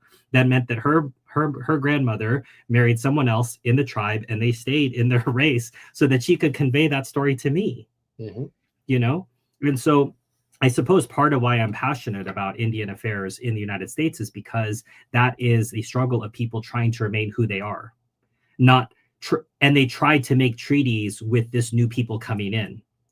A lot of times they tried, however they constructed themselves. They tried to make treaties, and those treaties were consistently violated.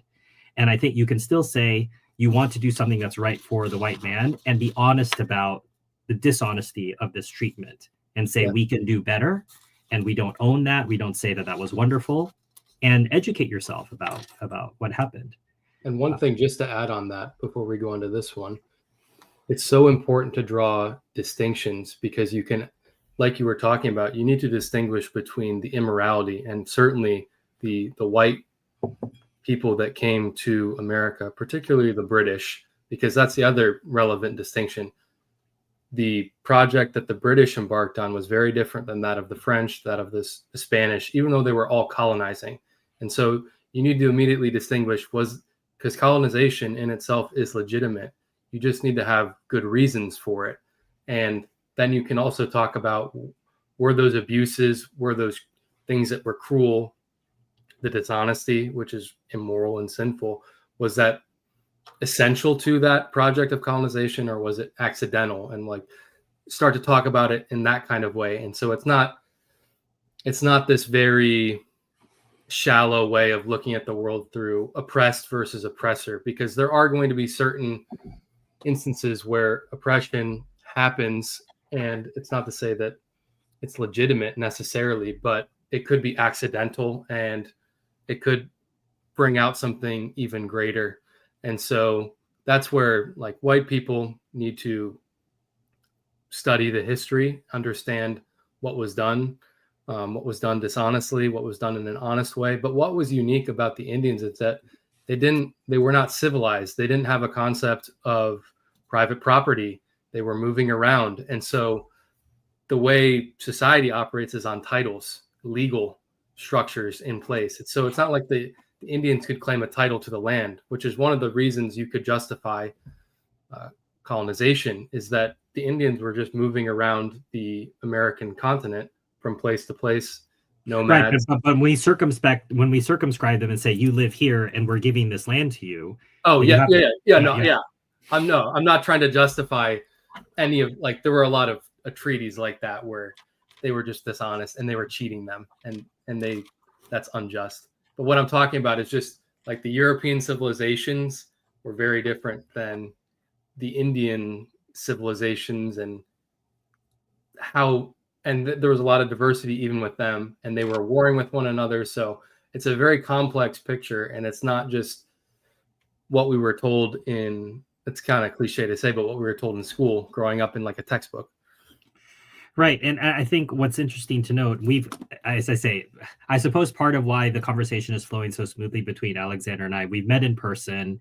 Um, we've had a lot of conversations. We've done a lot of spaces on X. So we've had probably now, I suppose, 20 hours of conversation, Alexander, which is remarkable given the fact that we don't live near each other and never have.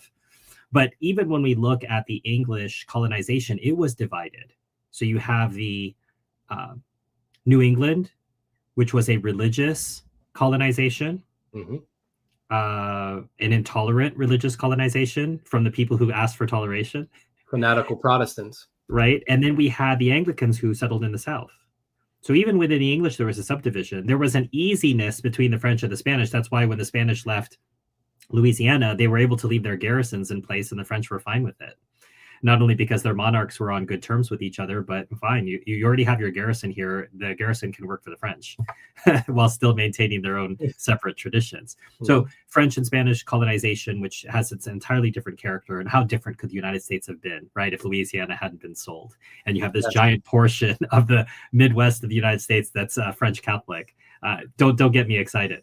But the idea of oppression too, Alexander, I think sometimes people get hung up on Indian and white relations in America, and they miss other issues in which there are. So, for example, the Hungarians and the Romanians, I have Hungarian and Romanian friends, and there's a lot of resentment between the two. The Hungarians, who considered themselves superior to the Romanians, and who the Austrians allowed, unfortunately, to run roughshod over the Romanians. The Hungarians will tell me, we had to teach these people their own language. This is what Hungarians will tell me. And that's true, right? Romanians were not very literate in that way. The problem was the Hungarians made sure that the Romanians knew that. And that's the problem, is if you are superior, if you are elite, if you are given gifts from God, they are not your gifts as if you own them yourself. They were given to you. Which means if you lord it over somebody, they're going to get resentful. When they get resentful, they're going to have revolutions. Yes. It's such that the same dish, I get corrected by either party when I refer to it in the other way. So I have to be very careful. When I'm in Romania, I call it sarmale, and I don't call it that. It's two words in Hungarian. Kapost, I'm forgetting it. There's two words, but I have to call it that when I'm in Hungary. But God forbid, I'll be corrected by either people, and like quickly too. Like, don't call it that. It's like, it's the dish. It's like, how dare you call that a burger? Well, it's meat and two pieces of bread. Well, yes, but in this country, we call it such and such. And that goes back to that idea of, if there had been less pride in helping their neighbor, this wouldn't have eventuated. Whereas, let's say you get the Vietnamese, when I ask them, I said, well, what do you all think of the fact that the Jesuits made your language a written language? Because written language was not important for every civilization. The Jesuits were there. They wanted to teach them Christianity. They needed to do it using books. So they basically wrote out the Vietnamese language. So the Vietnamese language is an invention of Jesuits, the written language. there's no resentment from the Vietnamese. There's not a movement to try to de-Jesuitize their language. Oh, And I think it's because the Jesuits didn't make them feel bad for not knowing how to write a language that was only oral to that point. And I think we saw this as well with the Father de Smet and other Catholic priests among the Indians. They didn't make them feel bad that they didn't know how to write their own language. They taught them with love, with justice, with grace. And those people appreciated that. Whereas we can see what happened with the Hungarians and the Romanians, totally avoidable, strangely enough. But, you know, at least one of those parties, Catholic, could have done a lot better. This conversation is continuing, Alexander. What do we have? The conceit of the enemy is associating our self-preservation with the destruction of all other peoples. I think we've addressed that in some of what we've talked about. George Blunt, great discussion. Thank you, George. It seems like I need to do more research on these questions. I was taught that we are one race, the human race, and anything outside of this is not Christian. Didymus responds, one race, the human race, is an Enlightenment reaction to the racial anthropology of the 19th century, which was mostly scientifically correct. Really? I can weigh in on that. Really? I grew up as one of the only minority person in an all-white school, and I never noticed any differences between my friends and me. This is why I'm a little surprised with this conversation. There are very complex sociological reasons as to why this could be true, but on the scale of societies, the differences are real and highly significant. That's a good point as well. Just because something works on an individual level doesn't mean it works in society. I agree. I'm Haitian, and I think that is the reason they rebelled against the French. We could get into a conversation. The Haitians are particular people, very proud people, but they have a rebellious nature. I don't think any Haitian would tell you that it's not within Haitian society. And part of the problems that have happened to Haiti have been self-inflicted, but the other part has been inflicted by the World Economic Forum, the Clinton Foundation, and a bunch of other evil people too. So I'm not trying to blame the Haitians for the state that their country is in, which is a lamentable state. Some of that was imposed by injustice from some colonial powers, some of it from modern transnational groups. But as you point to, I'm Haitian, and I think this is the reason they rebelled against the French. You wanted to respond to. Do you want to respond to this comment? Yes, it was actually a really good exchange there, because the one commenter was pointing out to Trad 47 that even if something works on the individual level in certain circumstances, when you apply that to the societal level, and particularly to the realm of public policy, it's a very different picture. And you cannot assume that those interactions, which depending on the environment, that might be producing those nice interactions between those different people. And the other thing too is that I don't know when this person grew up, but the way American white people are today, they don't see race at all. They're completely deracinated in many ways. They still have it implicitly. It's there, but that's one of the reasons why the relations superficially may seem to be all right.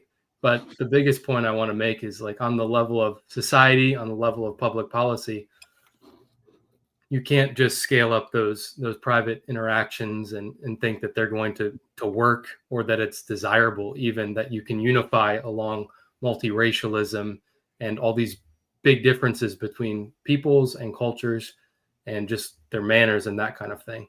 And then the last point I want to make on Haiti is that, well, that's a whole can of worms. Let's go to the next one. How many can of worms do we have open? Because I was thinking about this relation Haitian, and I'm trying to relate it back to America and the black and white issue. And I'm pretty widely read among Black authors. I've read, W.E.B. Du Bois and Malcolm X and Frederick Douglass and Sojourner Truth. All of these people who are part of this narrative of trying to raise themselves up. And you'll see within the Black community over time, George Washington Carver, there's a narrative of, we need to be more like the whites. Let's be civilized. And on the other side is, well, we need to be more Black. That's who we are.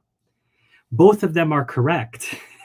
That's the whole reason for that interchange within the society, is that they are seeing something that is attractive and they want to emulate that. However, it's also important to hold on to the good things within your own race. There's a tension there. And that happened for the early French as well. So if you think the French came out civilized, the French were cutting each other's throats in the church. in the 600s. So don't let the French tell you that they've always been civilized. They haven't, and I suppose they're falling backwards these days. But it took a long time and a lot of Christianity to mold the French into who they became. They didn't start that way. And so any race has an opportunity to become better. And Yes. something you always note, what are the faults of the white race? Pride, financial crime, all of these sorts of things that they can do because they're so proud. Jeffrey Epstein, they think they'll get away with it. Jeffrey Epstein is Jewish. He's not white. No, but what I mean is the clients of Jeffrey Epstein. Yes. Right? No, they think they can get away with these sorts of things because of the pride. That's one of the great downfalls of the white race. And pride is obviously the greatest sin. Other sins are lesser. And so when we think about that in relation to the tensions we have, you'll still hear people say that. So if there is a Black American who is trying to, let's say, be educated or speak correctly, quote unquote, they will be pulled down by some of their fellows to say, well, why are you trying to act white? So this isn't white. I am just trying to improve my speech. That is not something that's a provenance of white people. Other people are allowed to speak correctly. Japanese people are allowed to speak correctly. Vietnamese people are allowed to speak correctly. This isn't something owned by white people. But that goes back to that tension of, because they are our oppressors, we can't give them any credit. And you're just trying to be like them, and you're an Uncle Tom and all this other stuff. And on the other side, we've also seen developments within the culture, which are strange, but have also come from white criticism. The idea that young Black children during segregation, they would remark, oh, your child's dirty. And so the overcompensation was they would dress in these very expensive, flamboyant things. And we still see this today in the sort of rap culture in America. This is 100-year legacy of reaction, of being criticized and said, your child looks dirty. And like, oh, I look dirty, watch this. And they get, this flamboyant clothing to show out and say, like, well, look how not dirty I am. And this has led to an overcorrection to the other side. So I interrupted you. I think you wanted to say something, Alexander. No, I wanted to add on that because I don't discount that factor. Another thing is that Black people on the whole, again, we're talking about the group on the whole. So there are individuals that don't have these tendencies or characteristics, but they merely prove the rule. But Black people on the whole are very expressive. They're very emotional. So I think that is another, and they're also, when you come to their vices too, the vanity, that's very strong with them. And then the other thing I would say is, you were talking about what problems the white race has. Those are all legitimate problems. With the Black race, it's really envy. And so they're envious of the position of other civilizations, other peoples, and they're unwilling to recognize, just on the natural level, that there is a hierarchy in an incidental way between them and the other races. And that doesn't mean that white people have license to treat them poorly or cruelly. If anything, they have a duty to lift up the Black people just as much, but it's also a recognition on the part of Black people to see where they are at, relatively speaking, to the other races in terms of civilization, development, recognizing that they're never going to get to that level, just on a purely natural level, and that's okay. They should try to be as good as they can, and just like white people should try and be as good as they can. And there can be harmony that way if there's actually honesty, and you can talk about the predominant tendencies that are good and bad within different groups, within different races. And then you can look at a number of other factors too, because it's not all about race, but race needs to be talked about much more today. And that's been missing in the conversation, and seeing how important it is. And what I like what you said about that is that when Black people are, it's really a shame that their own group is making fun of them when they're speaking properly, that they're trying to be articulate. They're taking school very seriously in education. They're being dragged down by Black thugs and people. They're being shamed in that way. And so they have to get past that and be willing to, it's not, I'm sure it's not pleasant, but well, I'm smiling because I'm thinking of a particularly evocative scene from the movie Glory, which is Yankee Northern propaganda. However, there are still some very good scenes in it. And one of them, a very young Denzel Washington, is accosting a black soldier who grew up with a white, effectively foster brother in the household. He speaks very correctly, and they make a lot of fun of him. And this comes to a head at one point, and he says, where the guy is just making fun of him, Denzel Washington. What are you going to cry? And he says, "You listen, you can talk their talk, but you ain't never going to be nothing to them but a chimp in a blue suit," right? And that's where the fighting starts to happen. But there's that tension there, and then of course, in a meta way, the who's the eminence grise of the black actor who's in that movie, who he voices so many commercials now. It says, "Oh, this is my voice." The guy in Shawshank. Oh, Morgan Freeman. Yeah, so Morgan Freeman breaks them up and is basically, he's the voice of reason, moderating those two influences. You want to be black, you're wanting to be white, and this is a bad thing. And so he scolds both of them. He has this sort of voice of reason between them. But I since we're making a tour de horizon of all the different races, Alexander, I thought we'd just finish up by talking about the Chinese and the Japanese. We talk about one of the great benefits of the Chinese has been their openness to trade, because they're ultimately a merchant people. They have always been, which means they're open to all sorts of things, be it different religions or different cultures, different foods. It goes both ways. They sent noodles out to Italy, and that became pasta, Mm-hmm. And so they had an openness. And I noticed this when I visited all of these churches in China this summer that were founded in the 1600s and are untouched mostly, that the Chinese were fine with Catholicism coming into their culture. The Japanese were not. And so let's say the Chinese had a virtue of being open to other things because of their love of commerce. And the Japanese, because of an overly developed sense of race, said that anything that came outside of the Japanese race had to be evil. And so that's why they outlawed Christianity, banned it for 2 centuries, martyred a bunch of beautiful martyrs that are part of our heritage as Catholics. And then that supremacy led to them wanting to take over all of Asia. And the treatment that they had of the Chinese as if they were dogs, the treatment of the Koreans as if they were dogs. So this is what happens when it becomes overdeveloped. You can have an overdeveloped sense of race and racial duty and racial ideals. And even in Asiatic races right next to each other, it's not so that Japan is so very far away from China, but you can see that there's a different development. And yes, of course, as Alexander said, we're talking about race in these broad generalizations, but they're there, they exist. And I don't know why comedians are allowed to laugh about it and make fun of it, but if you talk about it in any kind of serious manner, that's when you're a terrible person. That's right. And one book that has been very instructive for me has been, actually, it was written by Reverend James Luke Meager, and some traditionalists will be familiar with him because he wrote How Christ Says the First Mass, and that's an excellent book on the sacred liturgy.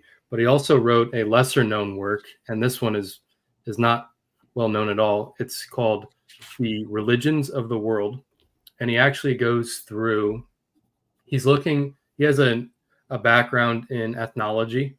It's a science looking at people groups and studying their histories, their racial history, their lineage, their language, their culture. And he goes through the table of nations too in the book of Genesis, and he traces all of the great nations that sprang from the original 3 patriarchs, the 3 sons of Noah, because all humankind was wiped out save for Noah and his 3 sons and their wives. And so they are really the progenitors of humanity. And you see the great 3 races come from each of those patriarchs, the white, the yellow, red race, and then the black race, and all the various nations that then spread out from the ancient Near East, Mesopotamia, that area. And the white races went to Europe, the Asian Semitic races and the Jews stayed in the Middle East. They moved to Asia, and then the black races moved down into Africa. And so he actually traces that out, and very, very good work. And he talks about how each of the different races have overall characteristics, tendencies, and he talks about the the commercial success and mindset of the Asian races, but also why they're prone to stagnation. And so that's kind of the talk of you can create, you don't want to be isolated. And so if you say that everything outside of us is bad, that is that bad kind of excessive racism. And then you become insular and you're not able to benefit from other people, other cultures, even if it's just trade, something like that. So that is a real danger. We're looking for a healthy racism, not an unhealthy racism. That's right. The Japanese had an unhealthy racism. Yes, and that's a relevant distinction, and it does change over time. So you could say in the 20th century, for example, the Germans, in some respects, they had racial excesses, and I think that was a response to changing circumstances and times, but there were certainly excesses. Now you look at Germans today, it's the exact opposite. I mean, it's a dearth of racial feeling and racial pride, like the good kind. Like Germans are scared of their shadow. If you talk to them, they're constantly apologizing for 20th century and what we're told happened, that kind of thing. And so, the funny thing is, I've noticed now, Alexander, I have to tone it down because I telegraph my feelings quite clearly when I have these conversations with Germans, and then they decide they're not going to interact with me again. Yeah. So what I have to realize is I have to tone it down so I can learn more. That's my goal. It's not necessarily to befriend these people, but I'm on a fact-finding mission. And I remember very clearly, I was in Brunei in the back of a car going to go see a tourist attraction. There was a German man, probably in his mid-20s. And we started talking about concentration camps and they said, well, this is the worst thing in history. And, I'll never be able to absolve the guilt of German. We'll be doing this forever. And I just said, this is crazy that you would say such a thing like this. Yeah. And I have Alsatian blood, which probably also goes into Hesse. So I have some German roots, but I wasn't speaking as a German in the same way that he was. I was just trying to say, this is ridiculous what you're putting yourself through. So anyway, I think he would have laughed more if he'd heard me say my last name, which is people who may not realize is a very common last name in Germany, but it's not so common. Rare Book says, where can I find this racial hierarchical list? So was it The Religions of the World is the name of this book? No, that is not made. Well, that is actually made implicitly. It's Religions of the World by Reverend Luke Meager. And he frames it obviously in a Catholic context. So you have the metaphysical equality between all men. We have the same supernatural end and the means to get there. But he does talk about racial hierarchies, and these are accidental hierarchies. They're not essential, and they're general, but they do exist. But if you're looking for it in a more theological context, I would recommend Father Bonaventure Hinwood's dissertation that was published in the 1960s entitled, quote, Race Reflections of a Theologian. And he actually writes a little bit of a commentary on the syllabus that was published in 1938 by Pope Pius XI. There were certain racial errors that were proliferating, and he sent out this instruction, and it's relevant to racial hierarchies and what Catholics cannot hold that's been circumscribed by the authority of the church. So if you're interested in reading, I would recommend those two books, and then also that 1938 instruction. Yeah, and as some of Alexander, what he's referring to has been covered by a Substack account called American Reform, and there's also an X account under that same name. So if you want to dig into this a bit more, that account has covers some of these things that Alexander's talking about. I do want to address the second thing. This should not be a big. There's a big distinction between race and culture. That shouldn't be a confusion on your part, Rare Books. One race can have, for example, the Germanic races have different expressions in different geographic realities. So the Germans in the north are very different from the Germans in the south. And you could even say the Germans in the south, northern Switzerland, and Western Austria, that should really be one coherent nation. Those people they talk, think, celebrate, dress very much more similarly, and yet because of modern realities, they're in different nations. But they would have a unified culture, even though they have different nationalities, but they are one Germanic race. a race can express itself in different cultures. So you're not trapped in a culture because you're a race. One race can express it. For example, French Canadians express their Frenchness differently than the French on the mainland, and the French on the mainland look down on them. What's funny is you'll see the French in Switzerland will look down on the French on the mainland, which is hilarious because the Swiss versions of all those races think of themselves as superior to their races. So Swiss Italians think of themselves as superior to regular Italians. But that's the distinction is race can express a culture. That culture will come from their religion and other things. So there should be a pretty clear distinction between culture and race. But maybe the clue is in your next question. Were the Japanese racist or xenophobic, or do you not see a difference between the two? This is very much Alexander's sort of bread and butter. I think xenophobic would have a much more negative connotation. It kind of implies irrationality, whereas with racism, I would make a distinction between a healthy or a good kind and an unhealthy kind, and the latter would be an excess. I don't know enough about the Japanese people and their history to really make a definitive statement on that, but they are, and this is in a non-pejorative sense, they are very racist. And that's because they have a very coherent identity. They have a long and storied history. Their civilization is made a certain way, so they're definitely wary of the stranger. And actually, an interesting development that I saw this year is that increasingly they're in Japan, and I know they just elected a woman to lead their country, but strangely enough, she's very like anti-immigrant, which is a good thing for them. But they had like softened on their immigration policy, and I think they were letting a lot of Indians into their country. And so there was a danger there. So I don't know if she was in a response to that, but yes, I mean, I would say that they're, in a non-pejorative sense, they're racist. Xenophobic. I'm not sure about that. Yeah. But, so I mean, xenophobe, all that phobe stuff, right? Like the sort of creation of homophobia. I'm afraid of homosexual people. Like, I don't even know what that means. Homophobia. Right. So xenophobia is this dislike of foreign races. And having studied Japanese history, I don't think there's so much a dislike as a walling off. The Chinese were open to trade. They were talking to everybody. That was just who they were. The Japanese were not. And so it wasn't because they thought everyone else was trash. They just really loved being Japanese a lot. They didn't see, and island people are like this. Island people don't see a world outside of the island.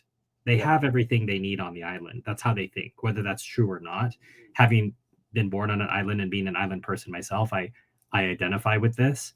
And that can go to excesses. And we saw that expressed in World War II.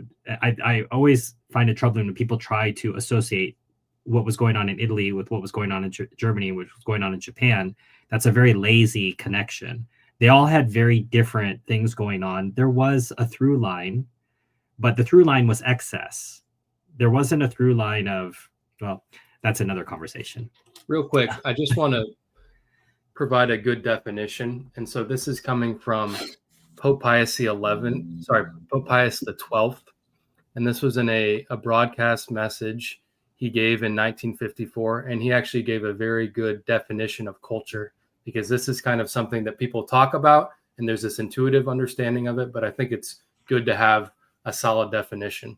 And so he defined a culture as, quote, an organic complex of all the values of a culture which are peculiar to and characteristic of a particular group, of which they constitute the bond of spiritual unity.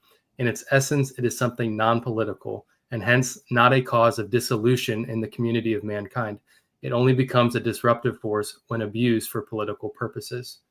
And so, adding on to that, culture is something that is principally spiritual. It's principally immaterial. And now this is the error that many modern people make, is that they neatly divorce race and culture, and they pretend that they're entirely independent. That's not true. There's an interplay between those two, and one kind of feeds into another. Now, race is not entirely determinative, but it's determinative in a way, an overall way. of certain cultures. And so that's why you can see within a race, even, and depending on geography, a number of different factors, but they can produce different cultures. But there is kind of an interplay between those two. And it doesn't make sense to say that, oh, when you're talking about a culture, to say that there's no connection whatever with the race that is producing it. But you also can't reduce it to just purely blood and those kinds of things. That's another error. So Yeah. hopefully that's a good definition to get people thinking about what is culture, and how that can interplay with race. I want to present not a conflicting frame, but hopefully maybe a helpful different way of thinking about it, Alexander. Mm-hmm. Is I think of culture as downstream from religion and Mm-hmm. politics as downstream from culture. And that's why I've always opposed the idea of people thinking there's going to be a political solution when the solution is religious, right? If you fix, it's already down here. You have the culture, the politics flows from the culture, and the culture flows from religion. So you have to go back to the source. I think running alongside this set of waterfalls is race, and race can flow in and out of these spots in the dam, if you want to think about it as flowing waters. So race runs alongside this of religion, culture, and politics, and it can intertwine in ways, but there's not a direct relationship. So religion tied to race, tied to culture, tied to politics. Different races, the same race in different parts of the world can have different kinds of politics because it flowed from a different type of culture that grew from the same religion.